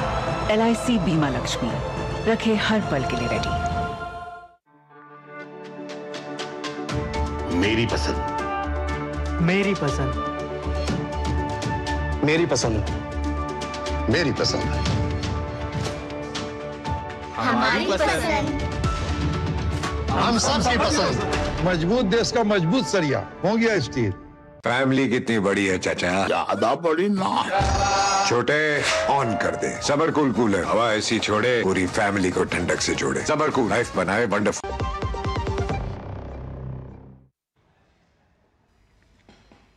और इस छोटे से ब्रेक के बाद आपका स्वागत है। आज देश 80वां स्वतंत्रता दिवस मना रहा है। लाल किले की प्राचीर पर आज विशेष जो कार्यक्रम होता है, प्रधानमंत्री ने वहां पे झंडा फहराया और अपना भाषण दिया, देश के नाम संबोधन रहा। तमाम बड़ी बातों का जिक्र प्रधानमंत्री ने किया और क्या एक रोड मैप दिया है प्रधानमंत्री ने, उस पे तमाम विषयों के विशेषज्ञों के साथ हम लगातार चर्चा कर रहे हैं। और इस वक्त हमारे साथ में मनोज चौधरी जी जुड़ रहे हैं, जो कि गतिशक्ति विश्वविद्यालय के वाइस चांसलर हैं। उनका हम रुख करते हैं और हमारे साथ में अन्य मेहमान भी लगातार बने हुए। सर, प्रधानमंत्री ने जिस सप्त धाराओं का जिक्र किया उसमें चौथे नंबर पर गतिशक्ति का भी जिक्र किया और अपने आप में विकास न सिर्फ अंतिम व्यक्ति तक पहुंचे, हर जगह पहुंचे, लेकिन उसकी गति इतनी हो कि वो समय से पहुंच सके, ये भी अपने आप में दिखाता है। और आप उसी व्यवस्थाओं को बेहतर तरीके से समझते हैं। भारत कैसे बीते एक दशक में इस दिशा में तेजी से आगे बढ़ा है और यहां से अब आगे का जो रोड मैप है वो कैसे गतिशक्ति से आगे बढ़ता दिखाई पड़ेगा? सबसे पहले तो मैं आप सबको और देशवासियों को 80वें स्वतंत्रता दिवस पर हार्दिक शुभकामनाएं देता हूं। आज प्रधानमंत्री जी का भाषण लाल किले से जो था वो बहुत ही ऊर्जावान था। वो न सिर्फ आज की प्राथमिकता है बल्कि भविष्य के लिए भारत किस तरीके से अपनी रोड मैप बना रहा है, उस दिशा में बहुत ही महत्वपूर्ण भाषण था। जिस टॉपिक का आपने जिक्र किया, गतिशक्ति, पिछले 12 वर्षों में अगर हम देखें तो भारत में चहुमुखी प्रगति हुई। जैसे कि रेलवे के अंदर में इस समय हम लगभग 100% इलेक्ट्रिफिकेशन कर चुके। आज नई ट्रेन जैसे वंदे भारत, करीबन 164 से ज्यादा नई वंदे भारत ट्रेन चल रही है। इस समय रेलवे के अंदर में फ्रेट का मूवमेंट, माल ढुलाई का दुनिया के अंदर में नंबर दूसरा है। अगर हम रेलवे में ही देखें तो भारत के अंदर में इस समय बुलेट ट्रेन का प्रोजेक्ट बहुत तेजी से आगे बढ़ रहा है। डेडिकेटेड फ्रेट कॉरिडोर बने हैं। तो भारत के अंदर में पैसेंजर्स के लिए और कार्गो के लिए, दोनों के लिए रेलवे जो एक लाइफलाइन है, उससे बहुत तेजी से काम आगे बढ़ाया है। अगर हम एविएशन के सेक्टर में देखें तो आज भारत में नंबर ऑफ एयरपोर्ट जो 2014 में करीबन 82 थे, आज 165 से ज्यादा है। आज प्रतिदिन 5 लाख लोग हवाई यात्रा कर रहे हैं। अगर हम हाईवेज के, एक्सप्रेसवेज के सेक्टर में देखें तो इस समय करीबन 1,47,000 किलोमीटर का हमारा जो है हाईवे लेंथ है। हम नए एक्सप्रेसवेज बना रहे हैं, जैसे द्वारका एक्सप्रेसवे, गंगा एक्सप्रेसवे। ये सिर्फ तेज गति से चलने के माध्यम ही नहीं है, बल्कि अपने आप में इंडस्ट्रियल कॉरिडोर को, मल्टी मॉडल लॉजिस्टिक्स पार्क को जोड़ते हुए इकोनॉमिक ग्रोथ और आर्थिक प्रगति के बहुत ही महत्वपूर्ण माध्यम है। अगर हम भारत के पोर्ट की तरफ देखें तो भारत के 12 मेजर पोर्ट, जिनका भारत के ट्रेड में 90% योगदान है, डिजिटलाइजेशन और मॉडर्नाइजेशन के बलबूते अपनी कैपेसिटी को तेजी से आगे बढ़ा रहे हैं। अब हम नया एक पोर्ट भी स्थापित करने में आगे बढ़ रहे हैं। ये सिर्फ इनलैंड वाटरवेज को देखें तो उसमें भी भारत में अभूतपूर्व तरीके से हम आगे बढ़ रहे हैं। ये यातायात के और माल ढुलाई के आइसोलेटेड तरीके नहीं है। इन सबको एक कोऑर्डिनेटेड मैनर में डेवलप करने के लिए, हमारे इंफ्रास्ट्रक्चर प्रोजेक्ट्स को तेजी से आगे बढ़ाने के लिए, उनकी प्लानिंग को बेहतर करने के लिए PM Gati Shakti national master plan launch किया गया था 2021 में, और 2022 में नेशनल लॉजिस्टिक्स पॉलिसी, और 2022 में ही गतिशक्ति विश्वविद्यालय। तो एक तरीके से इंफ्रास्ट्रक्चर, सर्विसेज और ह्यूमन रिसोर्सेज का ये जो संगम है, ये अपने आप में एक बहुत ही महत्वपूर्ण पहलू है इस पूरे प्रोसेस का। जैसा कि हम जानते हैं, इंफ्रास्ट्रक्चर का सिर्फ महत्व इसमें नहीं है कि हमने कितने किलोमीटर रोड बनाई, आम जन को उसका कैसे सुविधा मिले, आम जन के लिए पैसेंजर ट्रैवल कितना आसान हो, अवेलेबल हो, अफोर्डेबल हो, एक्सेसिबल हो। इसके अलावा माल ढुलाई हमारी, क्योंकि आज प्रधानमंत्री जी ने अपनी सब धारा में सबसे पहले मैन्युफैक्चरिंग का जिक्र भी किया। जब मैन्युफैक्चरिंग का इकोसिस्टम देश में बनता है तो उसके लिए रॉ मटेरियल्स का टाइम पर पहुंचना जरूरी होता है। जो बने हुए फिनिश्ड प्रोडक्ट को तेजी से पोर्ट पे ले जाके एक्सपोर्ट करना जरूरी होता है। इन सब के लिए भी ट्रांसपोर्टेशन एंड लॉजिस्टिक्स एक फाउंडेशनल बात है। तो इस तरीके से अगर हम देखें तो न सिर्फ आज की प्राथमिकता है, बल्कि आने वाले विकसित भारत में एक जो है वो बहुत ही मजबूत नींव रखने के लिए गतिशक्ति विश्वविद्यालय अपनी महत्वपूर्ण भूमिका निभा रहे हैं। आज प्रधानमंत्री जी ने बताया भी प्रोफेसर कि समय भी हमारा है, अवसर भी हमारा है, संकल्प भी हमारा है, तो हम क्यों ना 140 करोड़ भारतीय मिलकर विकसित भारत के सपने को, इस सामूहिक संकल्प को पूरा करें। ठीक। प्रोफेसर मनोज, आपने बताया कि किस तरह से गतिशक्ति विश्वविद्यालय एक नए प्रयोग के तहत इसकी शुरुआत हुई है। आप कैसे देखते हैं पिछले 12 सालों के परिवर्तन को और आने वाले समय में, और खासकर आपसे बात करने से पहले जब हम देख रहे थे नक्सली इलाकों में बुनियादी ढांचों के विकास पर जब हम बात कर रहे थे, क्योंकि उसका अभाव एक बड़ा कारण था, वहां पर नक्सलियों का बहुत ज्यादा एक्टिव होना जो तर्क दिया जाता है। ऐसे में विकास के कार्य वहां तक पहुंचे तो उस दिशा में, खासकर उन राज्यों में, क्योंकि ऐसे वो 13 राज्य हैं। बिल्कुल। भारत के आज की जो ग्रोथ का सबसे मेन फाउंडेशन है वो ये है कि हम किस तरह समानता के साथ में आगे बढ़े, equity and equality of opportunity to all citizens. तो निराशा और असमानता के पुराने भारत, जो दशकों पुरानी अपनी व्यवस्था थी, उसको आगे बढ़ाते हुए आज के भारत में, अगर हम ट्रांसपोर्टेशन सेक्टर में ही लें तो जम्मू कश्मीर में रेल लाइन पहली बार 2025 में पहुंची। जब जम्मू कश्मीर में ये रेल लाइन 272 किलोमीटर पहुंची तो वहां का आर्थिक पैमाना ही बदल गया। मणिपुर, मिजोरम, उस साइड में रेल लाइन पहली बार पहुंची। आज कर्णप्रयाग रूट पे जिस तरीके से काम चल रहा है, आज जिस तरीके से हम लोग नए ब्रिजेस, चेनाब ब्रिज और जोजिला उधर में नई टनल्स बना रहे हैं, जिस तरह का बुलेट प्रोजेक्ट हो रहा है, तो अगर हम देखें तो जिन क्षेत्रों में असमानता थी, नक्सलवाद और इन क्षेत्रों में, जैसे जैसे विकास की गंगा वहां बहती है तो वहां के नागरिकों को समान अवसर मिलने पर और वो प्रगति में बराबर के भागीदार होने के जिस तरह के अवसर मिलते हैं, वो अपने आप में आम नागरिकों के लिए एक बेहतर है। आज प्रधानमंत्री जी ने यह भी बताया कि एक तरफ नक्सलवाद, जो समाज से कटे हुए लोग जिनको किस तरह से मुख्य धारा में लाया गया, दूसरी तरफ आज ये भी जरूरत है कि जो दिमागी नक्सल है उनके ऊपर हम किस तरह से कड़े कदम उठाएं और कुठाराघात करें ताकि वो हमारे समाज की समरसता को किसी भी तरीके से तोड़ ना सके। और हम जो पूरा डेवलपमेंट कर रहे हैं पूरे आम नागरिक के लिए, हर चीज के अंदर अगर आप देखें तो नल से जल स्कीम, उसमें करोड़ों नागरिकों को फायदा मिला। PM rooftop solar scheme, PM Awas Yojana, हर योजना भारत की आम नागरिकों के लिए है। 25 करोड़ गरीबों को गरीबी से बाहर निकालना, कोविड के दौरान से ही करीबन 80 करोड़ लोगों के लिए खाने की फूड की व्यवस्था करना। तो हर सेक्टर में, डिफेंस में अगर हम देखें तो एक आत्मनिर्भर भारत बनाने के लिए किस तरह से पिछले ही साल 1,78,000 करोड़ का डिफेंस प्रोडक्शन होना, मोबाइल मैन्युफैक्चरिंग कंट्री में बढ़ाना, इलेक्ट्रॉनिक मैन्युफैक्चरिंग बढ़ाना, यूपीआई के जरिए आज ना सिर्फ बड़े बड़े शॉपिंग मॉल में हम यूपीआई से पेमेंट कर सकते हैं, बल्कि छोटे से छोटे गांव में सब्जी के ठेले पर हम यूपीआई से। बिल्कुल, आपने जो सर यूपीआई का जिक्र किया तो जो तुम्हारे यहाँ विदेशी मेहमान भी आते हैं वो भी अचंभित हो जाते हैं कि साहब किस तरीके से भारत ने एक परिवर्तन की वैश्विक कहानी को लिख दिया। हमारे साथ में और मेहमान भी लगातार बने हुए हैं।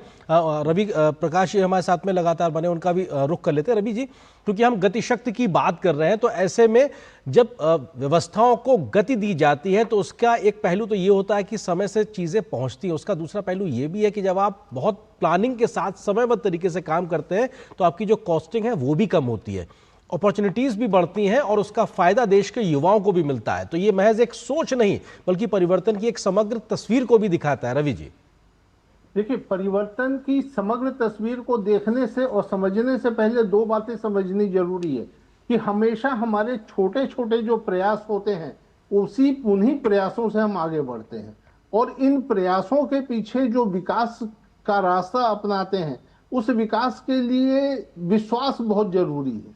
यदि जनता का माननीय प्रधानमंत्री जी पे विश्वास नहीं होगा और नहीं होता तो हम विकास की ओर आगे बढ़ ही नहीं सकते थे।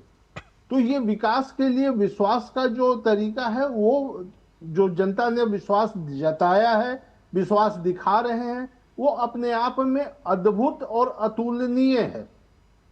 इस विश्वास और विश्वास के भरोसे हो रहे विकास को यदि आप बहुत ध्यान से देखेंगे तो छोटे छोटे काम भी हमें हमारी देश को की अर्थव्यवस्था में एक चार चांद लगा रहे हैं इस समय, जैसा मुझे समझ में आ रहा है। जी हम अब अपने सभी दर्शकों को भी बताते हैं, मेहमान भी हमारे साथ जुड़े हुए हैं। देश के युवाओं में नवाचार बढ़ाने, उन्हें कुशल बनाने की दिशा में सरकार द्वारा किए गए प्रयासों और अवसरों के बारे में प्रधानमंत्री नरेंद्र मोदी ने एक बार फिर दोहराया है। उन्होंने कहा है कि युवाओं को नए अवसर देना, विकसित भारत की यात्रा में उनकी प्रतिभा का प्रयोग करना इसका लक्ष्य है। इसके लिए नई शिक्षा नीति, उच्च शिक्षण संस्थानों में सीटों की उपलब्धता सुनिश्चित की गई है। अब सरकार गरीब मध्यम परिवार के बच्चों के लिए कोचिंग की व्यवस्था भी कर रही है। गरीब और मिडिल क्लास परिवारों की हम चिंता करते हुए हजारों करोड़ रुपए का उनका खर्च है वो भी बचे, बेटे भी अपने आसपास रह सके, उनकी देखभाल हो सके, परिवार पर आर्थिक बोझ न आए। और इसलिए हमने युवाओं के लिए विभिन्न परीक्षाओं की फ्री ऑनलाइन कोचिंग हमने करने का निर्णय किया है। डिजिटल पब्लिक इंफ्रास्ट्रक्चर है, हमारे पास उत्तम टैलेंट है, टीचर्स हैं।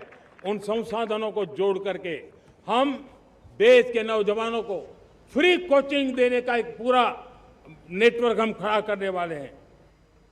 तो प्रधानमंत्री युवाओं को संबोधित करते हुए और किस प्रकार से नई शिक्षा नीति के माध्यम से युवाओं को जो अवसर दिए गए उसमें एक तकनीक का जोड़कर उनके लिए फ्री कोचिंग की बात जो उन्होंने की है कि अगले 1 साल में 1 करोड़ युवाओं को एक तरीके से AI की ट्रेनिंग भी देना सरकार ने सुनिश्चित किया है। अश्विनी जी, क्योंकि बहुत महत्वपूर्ण है इस बात को समझना कि भारत को दुनिया के सबसे युवा देश के तौर पर हम आंकते हैं और उसके आंकड़े भी हमारे पास मौजूद है। ऐसे में युवाओं को कैटर करते हुए भविष्य के भारत का निर्माण और दुनिया की जरूरतों को भी पूरा करने के लिए हमें आज ही काम करना होगा और वो एक विजन और मिशन दिखाई पड़ रहा है संबोधन में।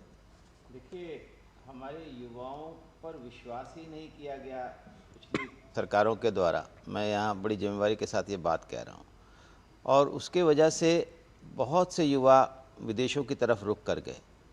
आज जैसा कि आपने कहा कि हमारा सबसे बड़ा युवा देश है, जो हमारी डेमोग्राफिक डिविडेंड है उसका पूरा उपयोग यदि करना है तो उन सभी युवाओं को न केवल रोजगार देने के लिए बात करनी चाहिए, इसके साथ ही साथ उनको सशक्त बनाना भी जरूरी है।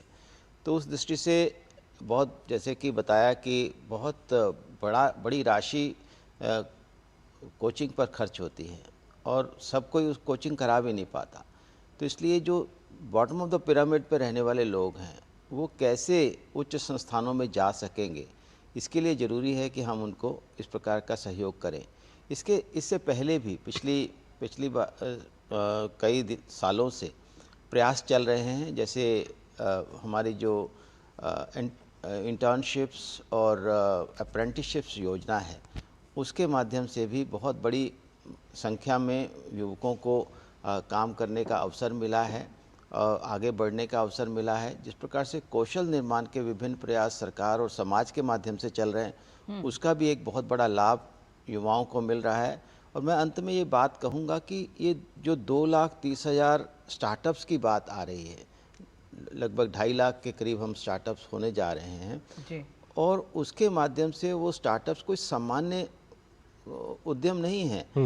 आप ये देखिए कि कोई स्टार्टअप तो ऐसा भी बन जाता है कि जो रॉकेट को लॉन्च कर देता है। और अभी हमने देखा किस प्रकार से दुनिया में पहली बार ऐसा हुआ कि पहले ही अटेम्प्ट में उन्होंने कर दिया। और जो हमारे जो वैज्ञानिक जो हैं बड़ी संख्या में इन स्टार्टअप्स के पास जाकर के भी काम कर रहे हैं या नए नए स्टार्टअप्स वो खुद खोल रहे हैं।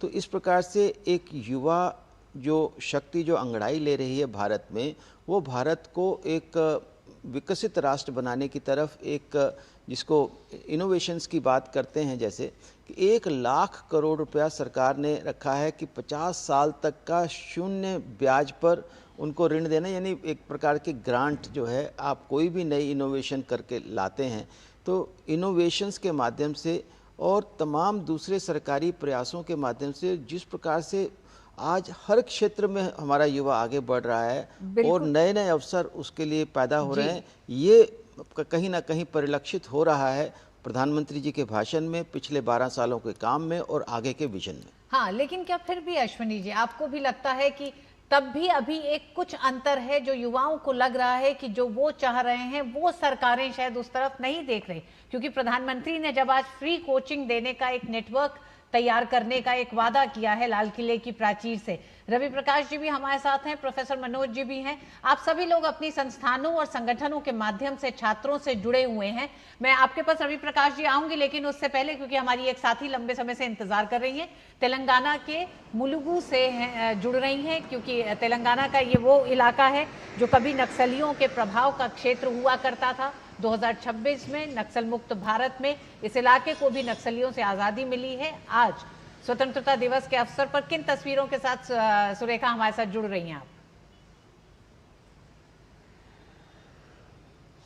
जी हाँ, मुलुगु के जो करेगुट्टा इलाका है वहां से जो वहां का गांव है, एक गांव बचा हुआ है मात्र जहां पर लोग हैं इस वक्त में, और वो आजादी का जश्न इसलिए मना रहे हैं क्योंकि उन्हें गोली बारूद की जो आवाजें थी और उनको जिसकी वजह से मजबूरन अपने घरों के अंदर ही रहना पड़ता था, उन्हें आजादी मिली है। आज वो अपने घर से बाहर निकलकर तिरंगा हाथ में लिए जो है आज वहां पर उस इलाके में घूम रहे हैं। ये कहीं ना कहीं बड़ी बात है उनके लिए, क्योंकि उन्हें यही लग रहा था कि अब तक अगर हम लोगों को चावल के लिए भी अगर जाना पड़ता है तो 18 किलोमीटर जो है वो करेगुट्टा से नीचे दूर तक जाना पड़ता है, और वो भी पूरे के पूरे गांव वाले मिलकर एक साथ जाते थे। ऐसा नहीं है कि 2-4 लोग गए और लेकर आए, और वो भी चलकर जाना पड़ता था। उससे मुक्ति मिली है आज उन्हें।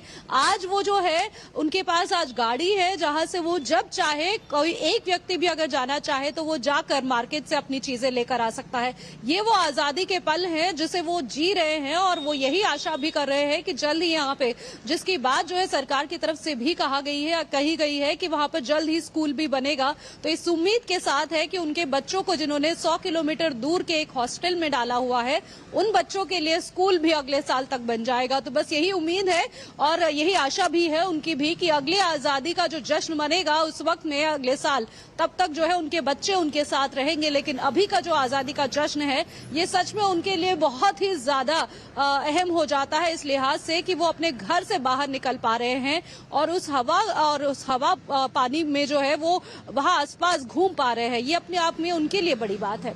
बिल्कुल सुरेखा, और जो आप बात जिक्र कर रही हैं अपने आप में, वैसे तो देश आज 80वां स्वतंत्रता दिवस मना रहा, लेकिन कई ऐसे ऋतु इलाके थे जहां पे शायद ये पहला होगा जब वो तिरंगा इस प्रकार से आजादी के साथ फहराते नजर आएंगे। तो ये भावनात्मक तौर पर भी 90 से ज्यादा ऐसे इलाके हैं, और खासकर नक्सल प्रभावित इलाके वो हैं जो अब 2026 के नक्सल मुक्त भारत में 90 से ज्यादा इलाकों में आज तिरंगा फहराया गया है। बिल्कुल, तो ये अपने आप में बदलते भारत, या कहा जाए शांति सुरक्षा और आंतरिक सुरक्षा के मोर्चे पे जो एक बहुत बड़ी आज़ादी हिंदुस्तान ने हासिल की है, उसको कहीं ना कहीं दिखाता हुआ नजर आता है। हम एक छोटे से ब्रेक के लिए रुकते हैं। ब्रेक के उस पार जब वापस आएंगे तो खास मेहमानों के साथ ये चर्चा हमारी लगातार जारी रहेगी, क्योंकि देश आज 80वां स्वतंत्रता दिवस मना रहा है। प्रधानमंत्री का संबोधन के क्या है मायने, इस पर हम मेहमानों से लगातार चर्चा कर रहे हैं। छोटे से ब्रेक के बाद बहुत जल्द आते हैं।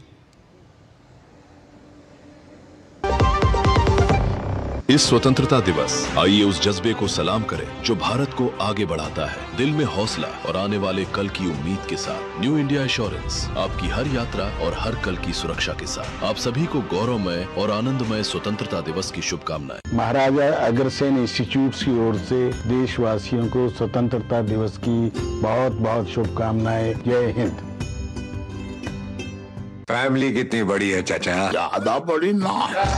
छोटे ऑन कर दे। सबर कूलर हवा ऐसी छोड़े, पूरी फैमिली को ठंडक से जोड़े। सबर कूल लाइफ बनाए वंडरफुल। हिंग देना, वो वाली MDH की सुपर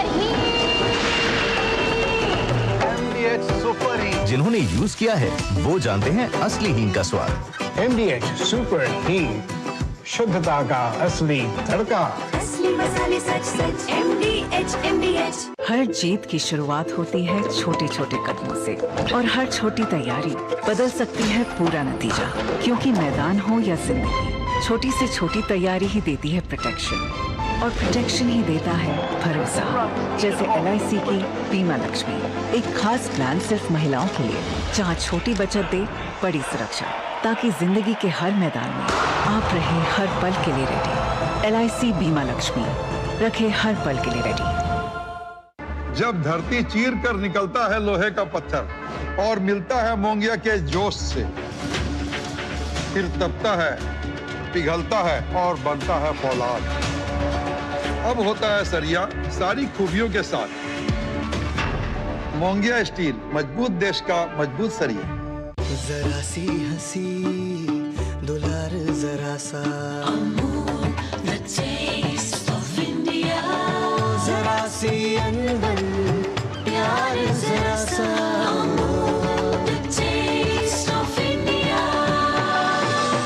यही तो अमूल है स्वाद इंडिया का, यही तो अमूल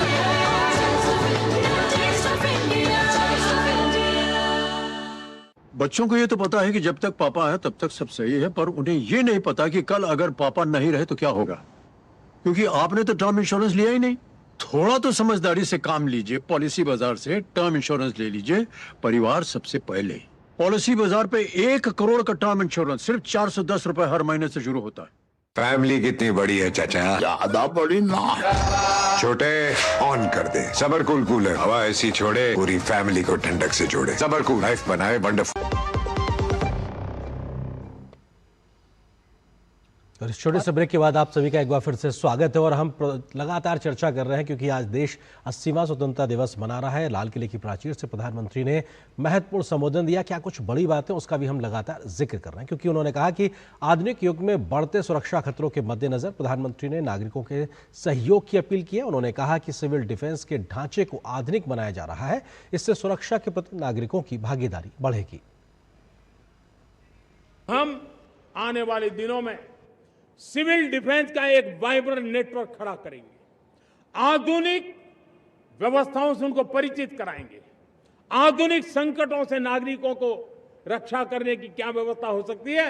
एक बहुत बड़ा वॉलंटरी फोर्स सिविल डिफेंस का आधुनिक चुनौतियों को पार करने वाला हम बनाने वाले हैं। और हमारे साथ लगातार कई मेहमान भी जुड़े हुए हैं। हम अपने मेहमानों की तरफ भी रुख करेंगे और प्रोफेसर मनोज हमारे साथ जुड़े हुए हैं। प्रोफेसर मनोज, हम लगातार देख रहे हैं प्रधानमंत्री के संबोधन में, 76 मिनट के संबोधन में छात्रों को और युवाओं को देश के ज्यादा संबोधित किया प्रधानमंत्री ने। जहां एक तरफ फ्री कोचिंग की बात की है, कोचिंग नेटवर्क बनाने की बात की है, वहीं सिविल डिफेंस की भी जब बात की है और युवाओं को एआई की ट्रेनिंग देने की भी बात की है, तो फोकस युवाओं पर रहा प्रधानमंत्री का इस संबोधन में। बिल्कुल। समय की अविरल धारा में, इस समय अनिश्चितता से भरे दुनिया में भारत एकमात्र ऐसा देश है जिसके हक में हवाएं हैं। और हक में हवाएं होने का प्रमुख कारण है कि हमारी 65% आबादी 35 साल से कम आयु की है। हमारी औसत आयु इस समय 28 साल है। भारत युवाओं का देश है। हम सबको पता है युवाओं में जो ऊर्जा होती है, युवाओं में जो नई सोच होती है, वो सिर्फ और सिर्फ अवसर मांगती है। इस समय पिछले 12 सालों में रिफॉर्म, परफॉर्म और ट्रांसफॉर्म के जरिए एक तरह से IIT, AIIMS, medical education, universities, इन सब के जरिए अवसरों में इजाफा किया जाना, उसके साथ में स्टार्टअप के लिए पूरा इकोसिस्टम बनाया जाना, रिसर्च डेवलपमेंट इनोवेशन फंड के लिए 1 लाख करोड़ का प्रावधान किया जाना। जब भारत के युवा, अगर आप देखें तो दुनिया की सबसे बड़ी से बड़ी टेक्नोलॉजी कंपनीज के अगर आप टॉप लीडरशिप को देखें तो आपको सब जगह भारत के लोग दिखेंगे। इसका मतलब भारत के टैलेंट की तो पूरा दुनिया साक्षी है। तो भारत के अंदर में भारत के युवाओं को ज्यादा अवसर देने के लिए, भारत की प्रतिभा को ज्यादा मौका देने के लिए जिस तरह के प्रावधान किए, आर्टिफिशियल इंटेलिजेंस क्योंकि एक लाइफ डिफाइनिंग मोमेंट है, इस समय पूरी दुनिया उस ट्रांसफॉर्मेशन से गुजर रही है, उसके स्किलिंग के लिए आज 1 करोड़ युवाओं का स्किलिंग के थ्रू प्रावधान किया जाना। स्किल इंडिया मिशन पर अगर इस साल बजट 2026 में देखें तो बहुत बड़ा फोकस किया गया स्किल इंडिया मिशन पर। इसका मतलब यह है कि भारत के युवाओं को कैसे हम लोग स्किल करें ताकि वो गेनफुल एम्प्लॉयमेंट के जरिए भारत की अर्थव्यवस्था में अपना महत्वपूर्ण योगदान दे सके। न सिर्फ नौकरी के अवसर तलाशें बल्कि ऐसे अवसर पैदा करें जिसमें वो दूसरों को नौकरी भी दे सके। इसके लिए स्टार्टअप कल्चर, इसके लिए अटल टिंकरिंग लैब, ताकि बच्चों में इनोवेशन, स्कूली स्तर से ही इनोवेशन को बढ़ावा देने के लिए सारी यूनिवर्सिटीज और इंस्टीट्यूट्स में पेटेंट कल्चर, किस तरह नए जो इनोवेशंस करें, उसकी इंटेलेक्चुअल प्रॉपर्टी को हम बचाकर रखें, हम नई टेक्नोलॉजी का निर्माण करें, क्योंकि भारत के अंदर इस समय मार्केट भी है, नई टेक्नोलॉजी की नीड भी है, जैसा प्रधानमंत्री जी ने बताया भी। और हम सबको पता है इस समय 5G टेक्नोलॉजी का ही उदाहरण ले तो भारत के पेनिट्रेशन करीबन 80% है। जो 6G टेक्नोलॉजी आने वाली है उसमें भारत ने पहले से ही इस तरह से तय किया कि भारत सिर्फ टेक्नोलॉजी का कंज्यूमर नहीं बनेगा, अब भारत वर्ल्ड के अंदर टेक्नोलॉजी का प्रोड्यूसर बनेगा। तो नई टेक्नोलॉजीज में हाइड्रोजन बेस्ड ट्रेन, जो दुनिया की सबसे पावरफुल हाइड्रोजन ट्रेन भारत ने खुद से बनाई। डिजिटल पब्लिक इंफ्रास्ट्रक्चर भारत ने खुद से बनाया। स्पेस के अंदर भारत सुपर पावर बना तो किसी और देश की मेहरबानी से नहीं बना, बल्कि भारत अपनी दम पे बनता हुआ नजर आ रहा है। तमाम चीजों जिसका आप जिक्र कर रहे हैं कि भारत ने अपनी क्षमताओं का प्रदर्शन किया है। रवि जी, एक सवाल इस बात को लेकर भी, जो युवाओं की चिंता भी नजर आती है प्रधानमंत्री के संबोधन में, तो आधी आबादी का जिक्र भी बहुत बेहतरी से नजर आता है। महिलाओं को लेकर भी प्रधानमंत्री ने किस प्रकार से बीते कुछ वर्षों में जो बदलाव की बयार आई है उसके आंकड़े भी सामने रखे, तथ्य भी सामने रखे, साथ ही साथ तमाम राजनीतिक दलों से आह्वान भी किया कि वीमेन रिजर्वेशन को लेकर भी मिलकर हमें आगे काम करने की जरूरत है। यानी कि वो चिंता अभी भी है कि महिलाओं के हक हकूक के लिए लगातार वो संघर्ष प्रधानमंत्री के आज के संबोधन में भी दिखाई पड़ रहा है। रवि जी, देखिए, महिलाओं के हक की लड़ाई जो है वो कई जगह मुझे बटी हुई दिखाई दे रही है। प्रधानमंत्री जी की जो सोच है, जो समझ है, जो प्रधानमंत्री जी करना चाह रहे हैं, वो अपने आप में एक बहुत बड़ी बात है। और इसी का नतीजा है कि आज गांव की महिला ड्रोन दीदी बनकर कृषि क्रांति का नेतृत्व कर रही है और बेटियां फाइटर जेट उड़ा रही हैं। ये महिला सशक्तिकरण का इससे बड़ा उदाहरण मैं आपको क्या दे सकता हूँ। गांव की ड्रोन दीदी और महिला फाइटर जेट उड़ाती हुई हमारी बेटियां, ये महिला सशक्तिकरण का सबसे बड़ा उदाहरण है हमारे सामने में। और महिलाओं को राजनीति की बात मैं नहीं करना चाह रहा हूं, लेकिन महिलाओं को इस सरकार ने पिछले 14 वर्षों में सब कुछ उपलब्ध कराने की व्यवस्था की है ताकि वो हर मोर्चे पर अपने आप को सशक्त महसूस कर सके। चाहे वो बैंक में उनका अकाउंट खोलना हो, चाहे उनके पास रोजगार के अवसर हो, या उनको अपने व्यवसाय करने के लिए लोन की जरूरत हो। सरकार ने उनके लिए पूरी व्यवस्थाएं हर जगह कर रखी है। सिर्फ महिलाओं को आगे बढ़ करके उन सुविधाओं का लाभ उठाने की जरूरत है और उनको ये समझना होगा कि इन योजनाओं के क्रियान्वयन के लिए उनको किस प्रकार के सहयोग चाहिए और उस सहयोग लेने वाली संस्थाओं और सरकारी एजेंसियों के पास उनको जाने की जरूरत है। बाकी सरकार की व्यवस्थाएं अपनी तरफ से सशक्तिकरण की दिशा में पूरी है। जी, प्रोफेसर अश्विनी हमारे साथ स्टूडियो में मौजूद हैं। प्रोफेसर साहब, कोई राजनीतिक टिप्पणी तो मैं आपसे नहीं कह रही हूं, लेकिन फिर भी जब प्रधानमंत्री ने बहुत साफ ये कहा कि महिलाओं के आरक्षण को न रोकें, चाहे राजनीतिक दल उसका क्रेडिट खुद ले ले, लेकिन महिलाओं के लिए जो अपॉर्चुनिटीज है, और खासकर जब हम राजनीतिक, सामाजिक और आर्थिक बदलाव की बात करते हैं तो आर्थिक और सामाजिक बदलाव हो चुका है, राजनीतिक बदलाव महिलाओं के सशक्तिकरण में एक बड़ी ताकत होगा, क्या कहेंगे? देखिए, जो पिछली लड़ाई है वो विपक्ष हार गया क्योंकि उसने महिला सशक्तिकरण विधेयक को रोकने की कोशिश की। आज दोबारा से अवसर आया है, विपक्ष इस बात को समझे कि यदि वो इसको और ज़्यादा रोकता है तो उसको इसका कोई राजनीतिक लाभ होने वाला नहीं है। हाँ, सभी पॉलिटिकल पार्टियों को महिलाओं को ज़्यादा स्थान देना चाहिए अपने अपने पार्टी के अंदर, अपने उनके सिस्टम में, और उसी से ही ये निकलेगा। मुझे लगता है कि शायद कुछ विपक्षी दल इस बात से परेशान हैं कि उनके पास जो उनकी लीडरशिप है उसमें महिलाएं कम हैं, इसकी वजह से उनको इसका नुकसान हो सकता है। लेकिन सूनर और लेटर महिलाओं को इस राजनीतिक प्रतिनिधित्व से आप रोक नहीं पाएंगे ऐसा मुझे लगता है। और इस बार का जो दोबारा से जो प्रयास हो रहा है इस को लेकर के, उसको विपक्ष समझे और लोगों की जो धारा है सोच की उसको भी समझे। जिस प्रकार से हमारी महिलाएं आगे बढ़ रही हैं, आकांक्षी हैं, जिस प्रकार से हमारे युवा आकांक्षी हैं, उसी प्रकार से हमारी महिला शक्ति आकांक्षी है। अलग अलग क्षेत्रों में वो काम कर रही है और वो उसके आँखों से दिखाई दे रहा है कि वो आगे बढ़ना चाहती हैं, कोई भी जो उसके रोकेगा। जी। और मैं जानता हूं कि पिछले 12-13 सालों में जिस प्रकार से महिलाओं का सशक्तिकरण वास्तविक रूप से हुआ है, चाहे वो ट्रिपल तलाक की समाप्ति हो या अन्य प्रकार से, जिस प्रकार से महिलाओं का सशक्तिकरण हुआ है, और अब आप जो बात कह रहे हैं सुनील जी, बढ़ना चाहिए कि जो सशक्तिकरण से बात आगे बढ़ के विमेन लेड डेवलपमेंट की ओर भारत तेजी से आगे बढ़ रहा है, लेकिन प्रधानमंत्री के संबोधन में कुछ और महत्वपूर्ण चीजें भी रही, उसका भी जिक्र करते हैं। प्रधानमंत्री नरेंद्र मोदी ने स्पोर्ट्स टैलेंट हंट की घोषणा की, जिसके तहत गाँव और शहरों में 5 से 15 साल के बच्चों के लिए देशव्यापी अभियान अब चलाया जाएगा। साथ ही उन्होंने कहा कि 2036 ओलंपिक में हिस्सा लेने वाले खिलाड़ियों की प्रतिभा की तलाश देश के कोने कोने में की जाएगी। हम 2036 में ओलंपिक के मजबूत दावेदार बनकर के आगे बढ़ रहे हैं और 2030 में कॉमनवेल्थ गेम्स को भारत होस्ट करने वाला है।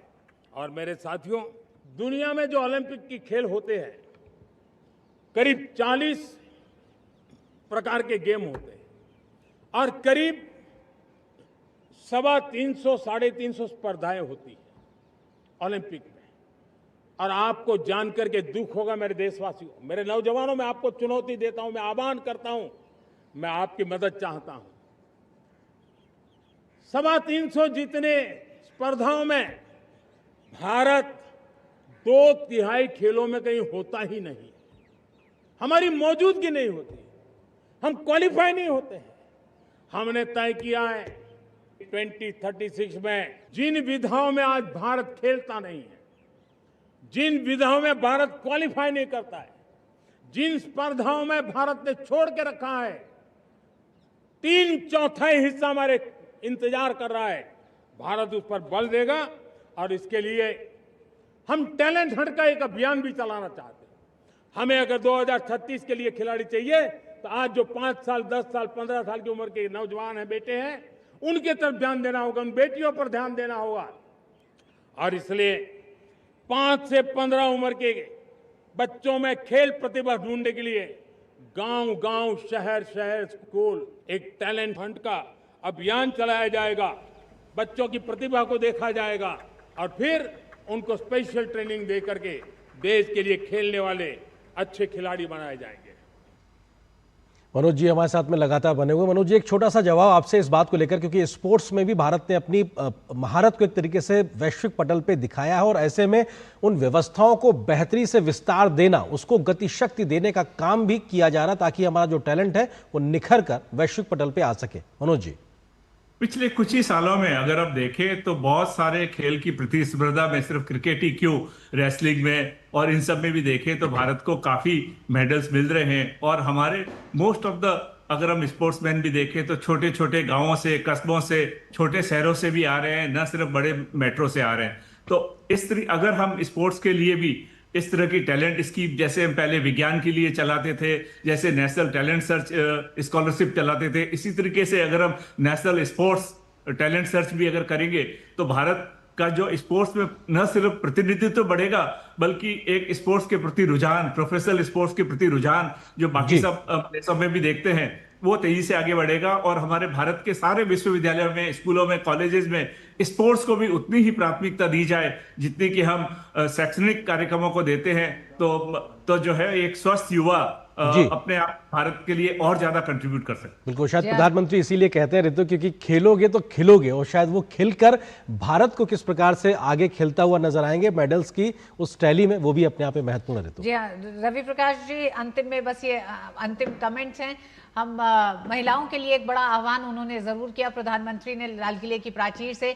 युवाओं की किस तरह से उम्मीदें बढ़ी आज प्रधानमंत्री के संबोधन से?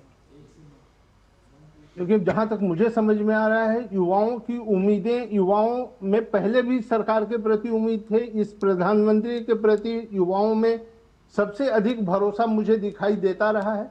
गलती युवाओं में ये हो रही है कि वो ये नहीं समझ पा रहे हैं कि उनको किनकी बात सुननी चाहिए, और वो गुमराह उन लोगों के साथ हो रहे हैं जो सरकार विरोधी ताकतें हैं, युवाओं को आगे बढ़ने से रोकना चाहते हैं। ऐसे ताकतों के पीछे चल करके वो अपनी शक्ति को जो है उसका ह्रास कर रहे हैं।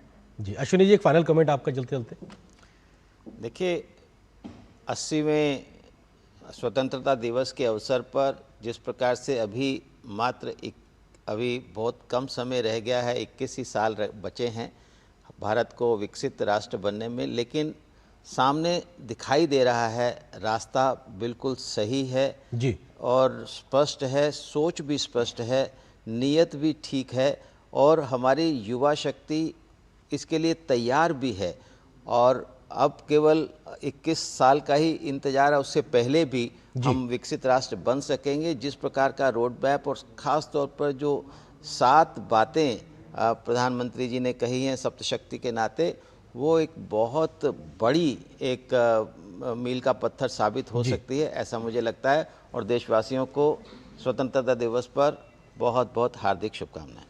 बिल्कुल, बहुत बहुत शुक्रिया आप सभी मेहमानों का हमारे साथ जुड़ने के लिए इस खास कार्यक्रम में। और प्रधानमंत्री के लाल किले की प्राचीर से संबोधन के बाद क्या कुछ महत्वपूर्ण बातें थी उसका हम लगातार विस्तार से चर्चा कर रहे थे, लेकिन जो सप्त धाराओं के माध्यम से ऋतु प्रधानमंत्री ने एक रोड मैप देश को दिया है, विकसित भारत के संकल्प को सिद्धि तक पहुंचाने में कारगर दिखाई पड़ता है। जी हाँ, बिल्कुल। 2047 के कई लक्ष्य निर्धारित किए हैं, जिस उन लक्ष्यों को हासिल करना है अब देशवासियों को, साथ ही महिलाओं और युवाओं के लिए भी बड़े संदेश प्रधानमंत्री के संबोधन में रहे। इस खास कार्यक्रम में बस इतना ही। मुझे और आर्यन को दीजिए अनुमति। नमस्कार।